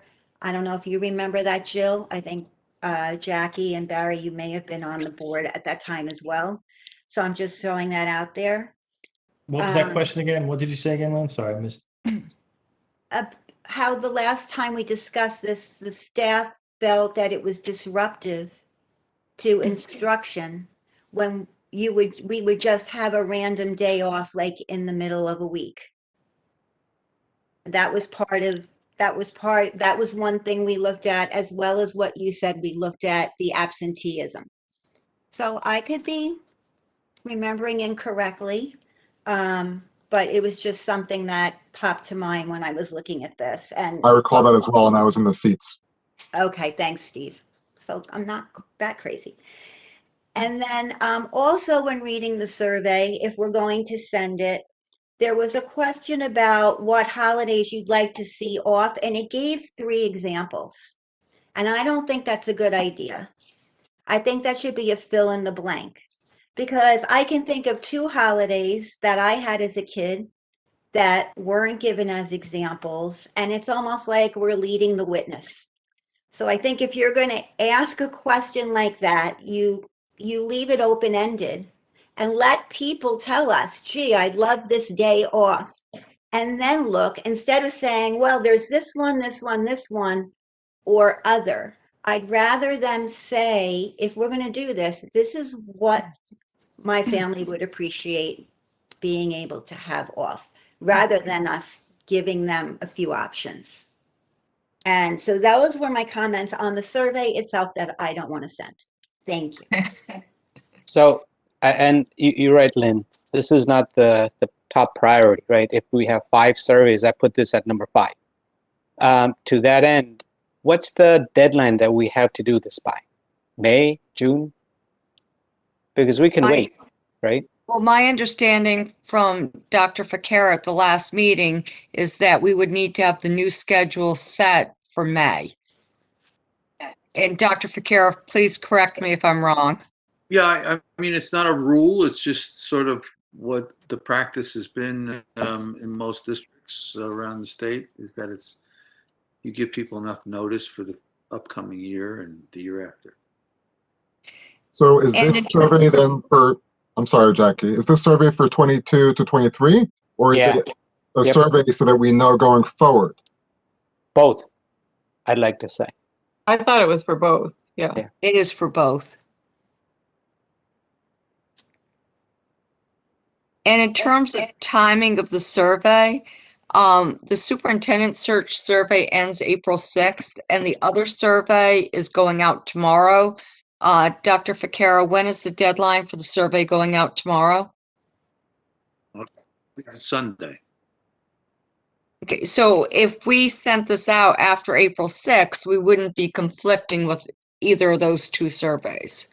I understand that they may not conflict, but I think they're survey fatigue. The thing I come back, you know, I think we've talked on and off about calendar changes for a long time. And if we want to get, you can't control, when people respond to surveys, they can choose to respond or not. And we have no other mechanism to really gather the input. And if we don't put it out there, then we're not going to get any input. At least if we put it out there, we're giving the public the opportunity to give input. And I would rather at least try than not do it at all. I understand. I agree with that. I think Lynn has a very valid point, and it's likely that we won't get as much response as we want. But when we see how much we get, we can then, you know, decide how much credence to give to it. If it's, you know, if we think it's really a small minority and it's not representative, we don't have to act on that specifically. And we can combine it with the data, like you mentioned, Lynn, like the absences and stuff, but it gives people an opportunity to, you know, you might not keep your kid home because you don't want them to miss school, but that doesn't mean that the religious holiday isn't important to you. And so surveys seem like the only way we could get that information, as far as I can tell. And I get that. I mean, I get it. Well, I guess, so the first question is, I know we don't all agree, but do enough of us agree that the survey should go out? Okay, and I know, yeah, I've stated, I feel that we should send the survey out. I see Barry nodding his head. I suggested think it. so. Go out, but maybe later on, after all the, you know, other ones are done. You know, So we're talking April 6th, after April 6th.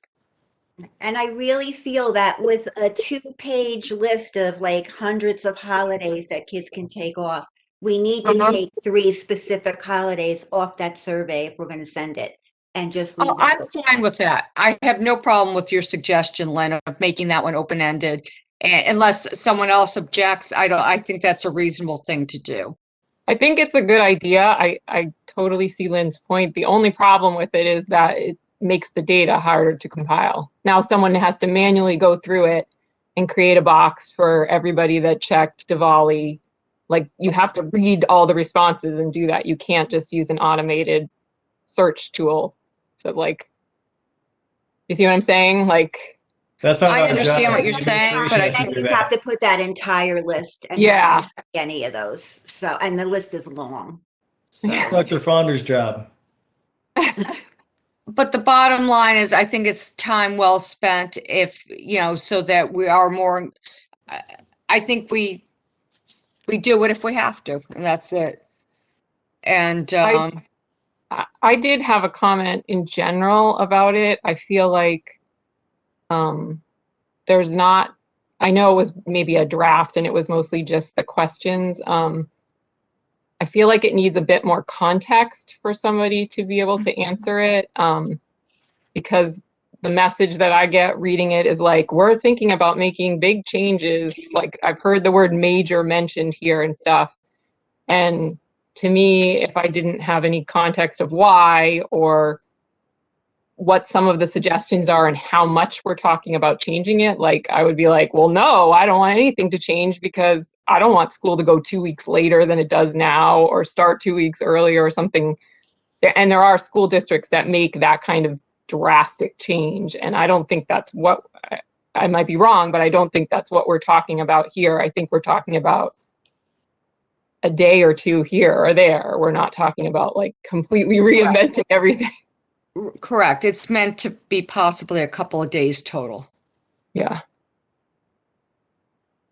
And I just wanted to point out for the board, like, it's pretty difficult to like understand what is possible in the context of this, right? Like, sure, I'd love an extra week's vacation, but if that means just tacking a week on the end of the year, I don't necessarily want that. And so while I don't presume to actually do the calendar for the administration, I did go through the next few years and the next like 4 or 5 years, keeping the same religious holidays that we have currently, which may or may not change, I don't know. And all the same basic holidays and breaks that we have, you know, Thanksgiving, Teachers Convention, all of that, making the February break 4 days off, and making sure that we have 2 days, a full spring break 1 week and 2 days for Memorial Day off, never puts us past June 24th. Now, of course, you could schedule it differently and come up with one that does put us later, but like, to me, that I had to do that out just to contextually understand what we were talking about here, whether we were talking about going into like, so I feel like people need the information. We're still talking about September to June here. We're not talking about drastically changing the calendar in a huge way. And I just want to point out, this survey isn't doing anything with extending Memorial Day weekend. So that wasn't one of those things. Yeah, some years we have 2 days for it, some years we have one, so I just counted two just because. Can I say But something? we may want the day for a particular holiday. I'm sorry, Jill, go on. Sure. I mean, I know, Jackie, you just said the survey doesn't talk about Memorial Day, but again, the survey is for input. And then it goes to the administration who devises the calendar. And then, right, so they might, it's the administration and the board policy, the administration, the superintendent sets the calendar. We wanted to give them direction and we didn't want to do it, or Barry suggested the survey. So I know Lynn said she doesn't love the idea, but we're not gonna, I think it's worth trying to get some. And when we talked about it years ago, it was just the board. So we've never, ever, since at least the late mid-2000s, we never asked the public what they want. So I think it's a really good thing to ask what they feel. And then we put it in the hands of the superintendent and his cabinet and the associations, and it comes to us. And also, usually at that point, there's one or two, maybe 2 or 3 drafts, and then there's still public input for that. So it's not, the survey is not the end all of everything. There's still going to be time to flush it out at a board meeting or 2 with public input and board discussion. So I think we should go for it. I like the idea of April 7th or whatever that day is, and move on. And hopefully, because the graduation dates have to get set for project graduation, all that stuff. We can't really delay. It has to be done in May. Okay, so I heard, I think enough of us want the survey to go forward, that we move forward and then we take it with a grain of salt, depending on how much feedback we get. We do it April 7th, so we avoid the other, maybe leave it open for a week. And take off the holidays. I'm sorry? Take off the holidays, so that will just be an open-ended question. I didn't hear anything else about the questions, but I heard Jessica bring up a concern about the intro to all this. Jessica, do you have an alternate intro that you would like to read to us? Or do you want to send? I'm happy to read it or send to people. I just really wanted bullet points of this is what we're considering, so that people understand, we're not talking about just, making it a full school year with no summer break or something like that, Okay, no, and I think that I would rather read it here, because here we can have the back and forth discussion. If you send it out to people, we can't, I want to get it finalized is the goal. Okay, I'll read what I wrote. Some of it was just what you had. The Board of Education invites you to provide input on the district calendar starting in 22-23. Please be aware by state law that it's mandatory that students are in school a minimum of 180 days, and we will always schedule 3 extra days in case schools close for weather. Because the calendar changes from year to year, we are attempting to set basic guidelines rather than determining exact dates. Some things that will not change are the school year will remain from September to June. We will have the following breaks: Teachers' Convention and Thanksgiving in November, winter break from at least December 24th through January 1st, and spring break of at least 1 week in March or April. There will be no school for students on Labor Day, Martin Luther King, and President's Day or Memorial Day. And then if we are committed to keeping the same religious holidays, which are Rosh Hashanah, Yom Kippur, and Good Friday, if that's true, that we have decided already, then I would say we would be keeping those days so people aren't worried. But I don't know if that's true. I'm assuming we would, but. And then the Board of Ed is attempting to balance the calendar by considering the following: religious holidays observed by the most families in our community, our current traditional time off, including state and federal holidays, regular periodic breaks from school and homework to ensure the health and wellness of all students and allow for family vacations and time together, the start and finish dates of school, and any hardships that scheduling might add for our families. And that was basically what I. Any thoughts from anyone? I have a couple. One sentence stood out to me that we don't have a policy about religious holidays being observed by the most families. So that statement made it sound like it's our board policy, right? Okay. So I think that's a little strong. At this, you know what I'm saying? And it also shouldn't just be the number of holidays observed by families, because we could have a holiday that's not observed by a lot of families, but it's observed by a lot of staff, and that creates a staffing shortage. I actually didn't have a real problem with the original, what was sent, the way that was written, besides the year being wrong. The date that it's due, I should say, says 2022. But I never noticed that. But well, I know you'd fix it when you went to send it out. But I think it's simple. You're asking, do you like how the calendars are currently set up? I think the more you say, the more you lose people. And the intro should be as short and sweet as possible so we get people to fill this out. I agree. I understand Jessica's feeling, but I agree that there's a lot there and you might lose people. We want the input. We want to synthesize it and get it to the administration so they could do the thinking about the calendar. I was suggesting that this go on like the start of the actual survey itself, not in the email. Like, so they would already have been like clicked over to like do it. Like in the body of the email before the link to the survey? No, I was suggesting it actually be on the survey so that the body of the email is basically like, here, take this survey because we're trying to get input on the calendar. And then if they want to read the more information when they actually go to the survey. I think people know we have to give federal holidays, and I don't think we need to go into that much detail. And I really wouldn't go into, like, we'll keep like Steve said, the religious holiday part. And, it's going to staff and families. Do you want to just say something about, we're talking about a minor change here? Like, we're not talking about revamping the whole thing, like something. I think maybe we could say, considering minor adjustments, just inserted in the original introduction. The board, you can say that, but you don't want to send a survey and then people feel like if they want a major adjustment that they can't indicate that as well. Now, Problem is that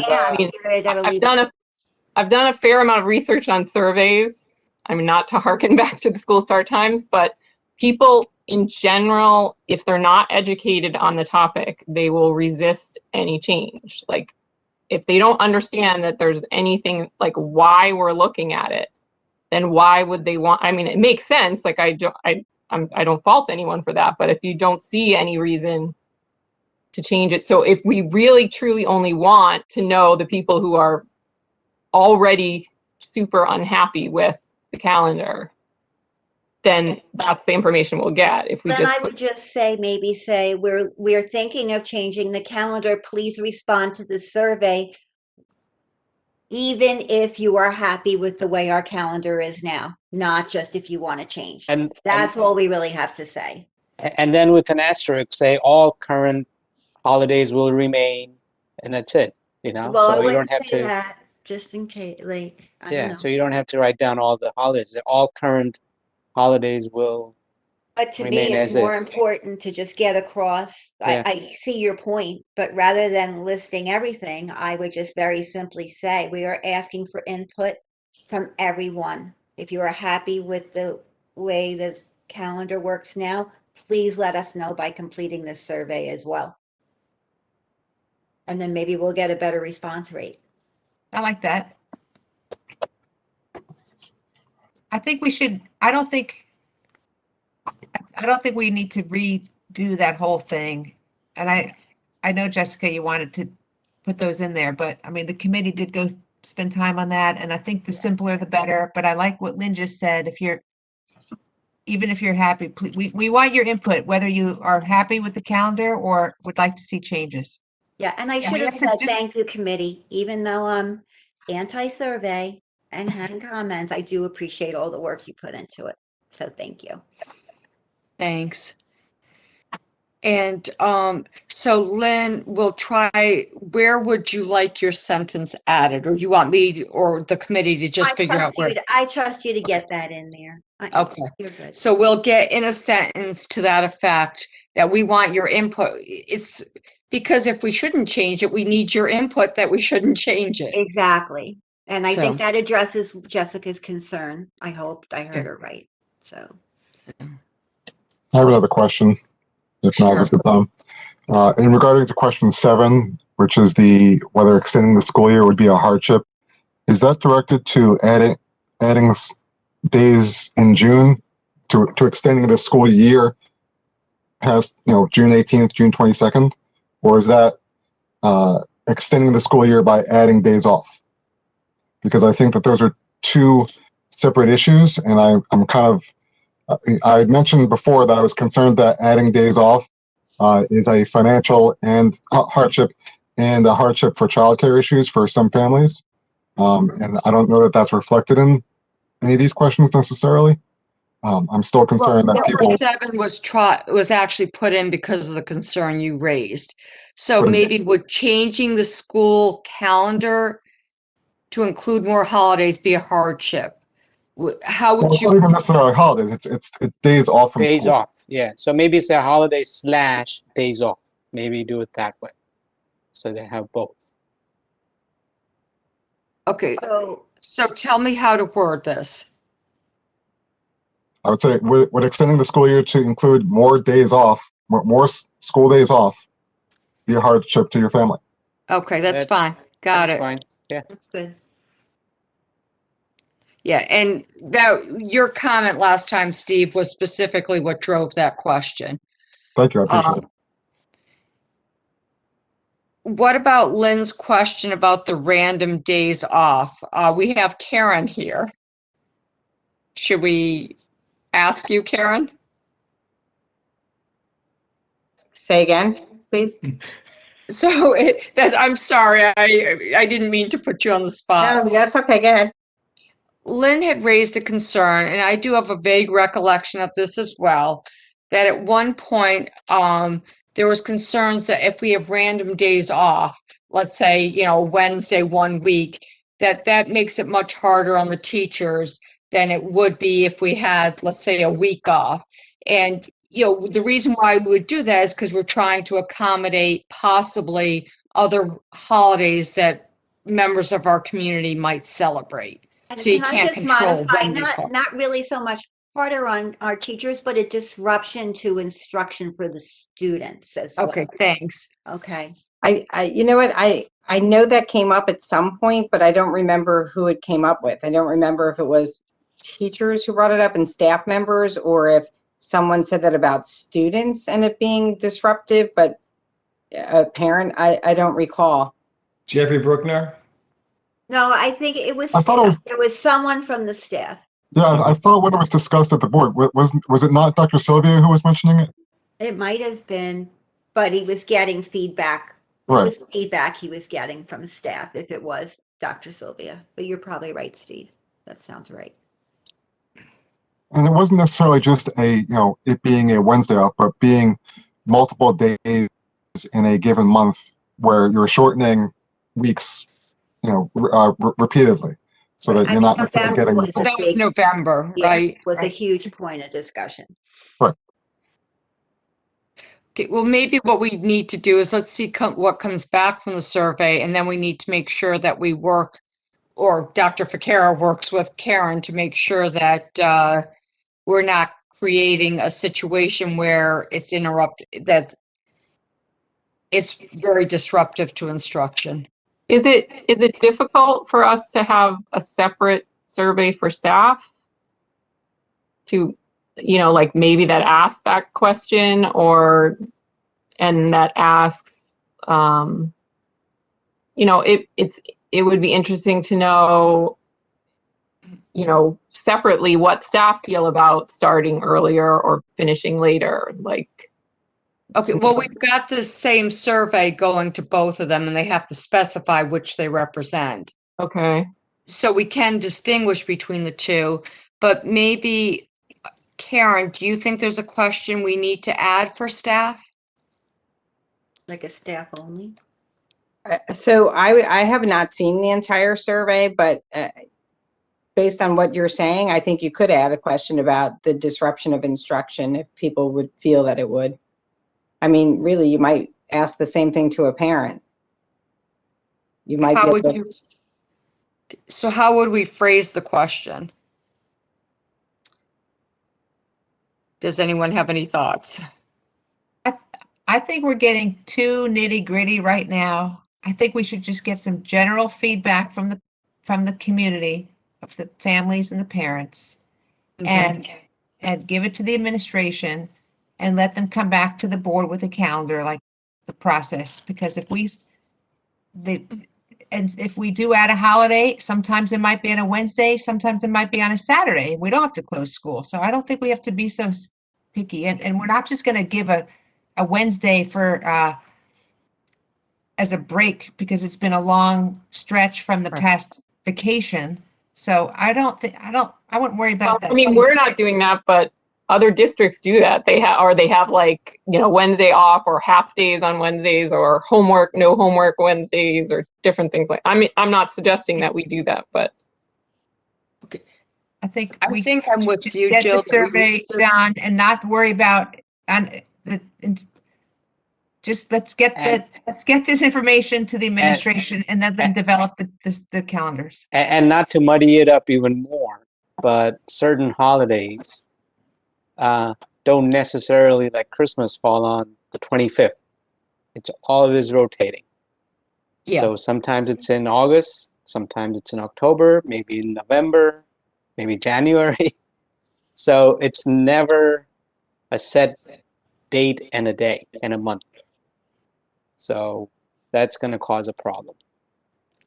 Well, I wouldn't say it's going to cause a problem. It's going to make it more challenging. Very challenging, yeah. So, okay. And I think I'm with you, Jill. Let's get this out. And with the feedback we get back, I'm sure that Dr. Fatera and Karen and will work out what is still productive for students and staff to work with.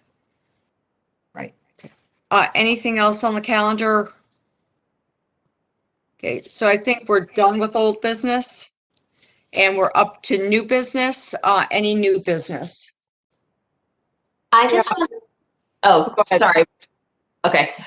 I just wanted to go back to what we were talking about before with Tom's report regarding some of the ventilation things.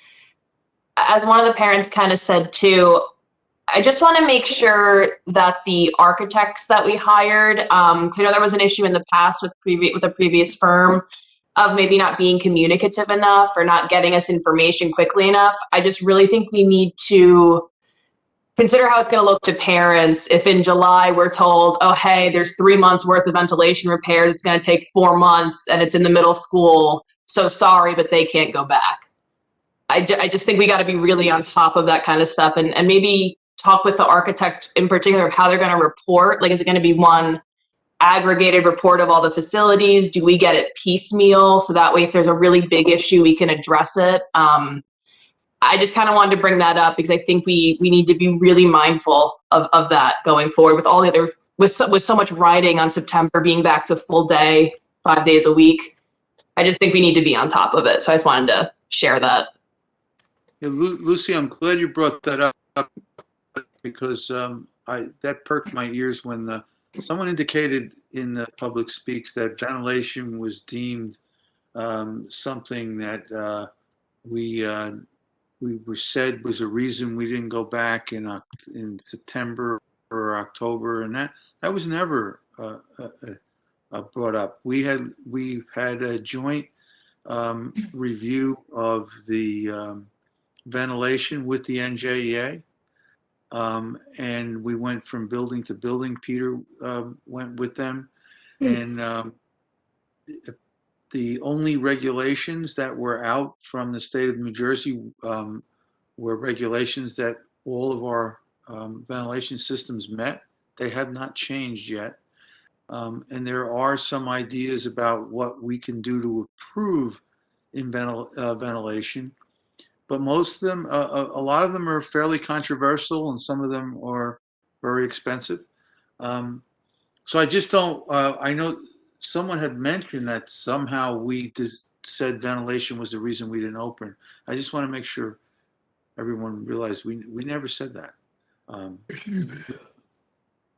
We didn't open for in-person hybrid until mid-October because we had too many things to work out in terms of moving furniture, et cetera, but not ventilation. And in terms of your go other ahead, Tom. question, it's usually a comprehensive report, but we will identify and speak to the architect that, you know, if they come upon anything that is hazardous that needs to be fixed that we're not aware of, I'm sure they would tell us, but we'll make sure that they know they need to tell us and inform us immediately. And that's what I was more curious about, not some like the public comment, not so much what they were saying about not reopening related to ventilation. I can't speak to that, and you just cleared that up. But I would just hate for something to fall through the cracks that messes with the plan for September is all. So I just wanted to voice, you know, we should just make sure we're on top of that avenue. Right. Any other new business? Oh, Jessica? I wanted to bring up, I don't know if this is really new or old business. I'm not sure if it's been discussed in academic committee, but the homework policy as it pertains, it doesn't really directly apply to 7 through 12 right now because of the block scheduling. So they only have the classes every other day, and I assume that as a parent, I reasonably expected homework to go up a bit because there was less synchronous class time. And I've seen that in some classes and not others with my kids, but I'm hearing feedback from parents about it being inconsistent as far as like when assignments are posted. I've heard them being posted as much as a full 24 hours after the class and then due before the next time the class meets. And so now a student on their day off from that class, they're concentrating on these 4 classes, is required to go back and check the previous day's classes because the teacher didn't post it, or a lot of inconsistency with due dates, you know, being weekends, and I don't know that anybody's doing it. I don't think any teacher is doing anything intentionally against policy. I just don't think it's been communicated clearly, and I don't know that we have time to develop in the next few months for the next marking period a whole elaborate new thing. But are there some guidelines that have been communicated to the teachers district-wide? And I guess that's for you. I would say you're asking me, correct? I would say less district-wide and more high school-wide. So there have been conversations at the administrative level. Certainly I've had conversations with supervisors, but also the building principal with supervisors who then have the conversations with their departments. It is something that we'd have to look at more carefully and through academic committee for next year, depending on kind of where we go with scheduling, because the homework policy itself doesn't really align with the structure of the, you know, the model that we're using. And in addition to that, another thing that I think we would need to look at is just in using Google Classroom, how that's changed the way that homework's collected, right? Because in the past you'd go to class and somebody would hand you a copy, which is different than, you know, the electronic submissions, which I think has, you know, kind of infiltrated the way that the due dates, like you're saying, when things are due. So it's certainly a conversation that we can revisit for the 4th marking period to make sure that we have some clarity, but that's kind of where it is at this point. Okay, thank you. Any other new business? Jackie, I would like to bring up about the Google Classroom, because that there were a couple of occasions that people who was outside of a school district, right, got into our Google Classroom. And so I wonder that how does this happen? And then also, have we started to looking into this issue as to how we prevent this from happening again in the future? Because I think this is, like it's the security issues and it's the privacy issues, and it has, it could cause other problems as well.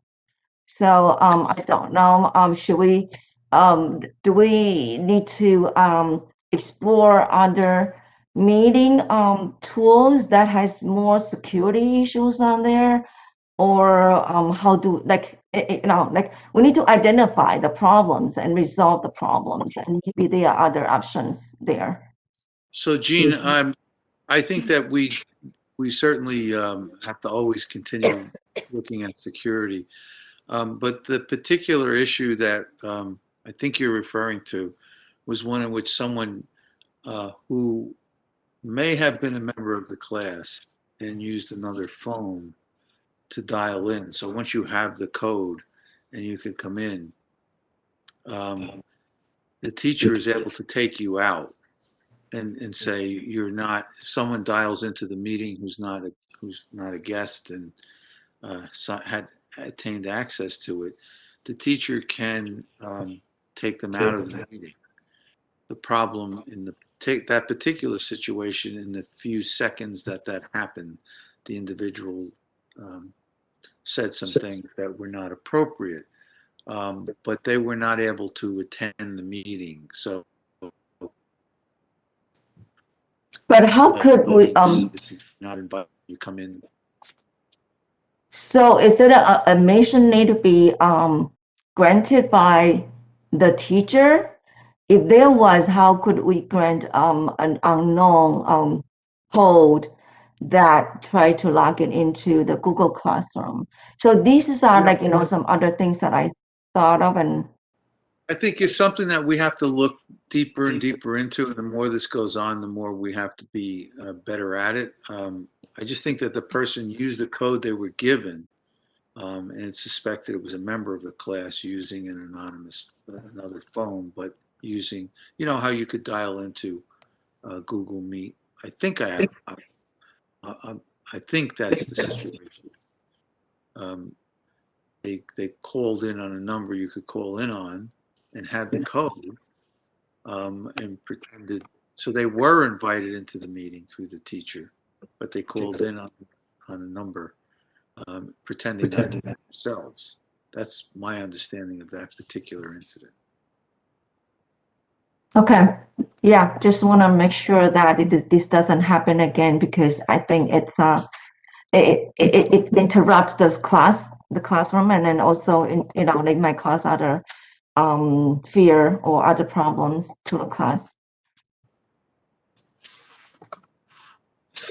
Any other new business?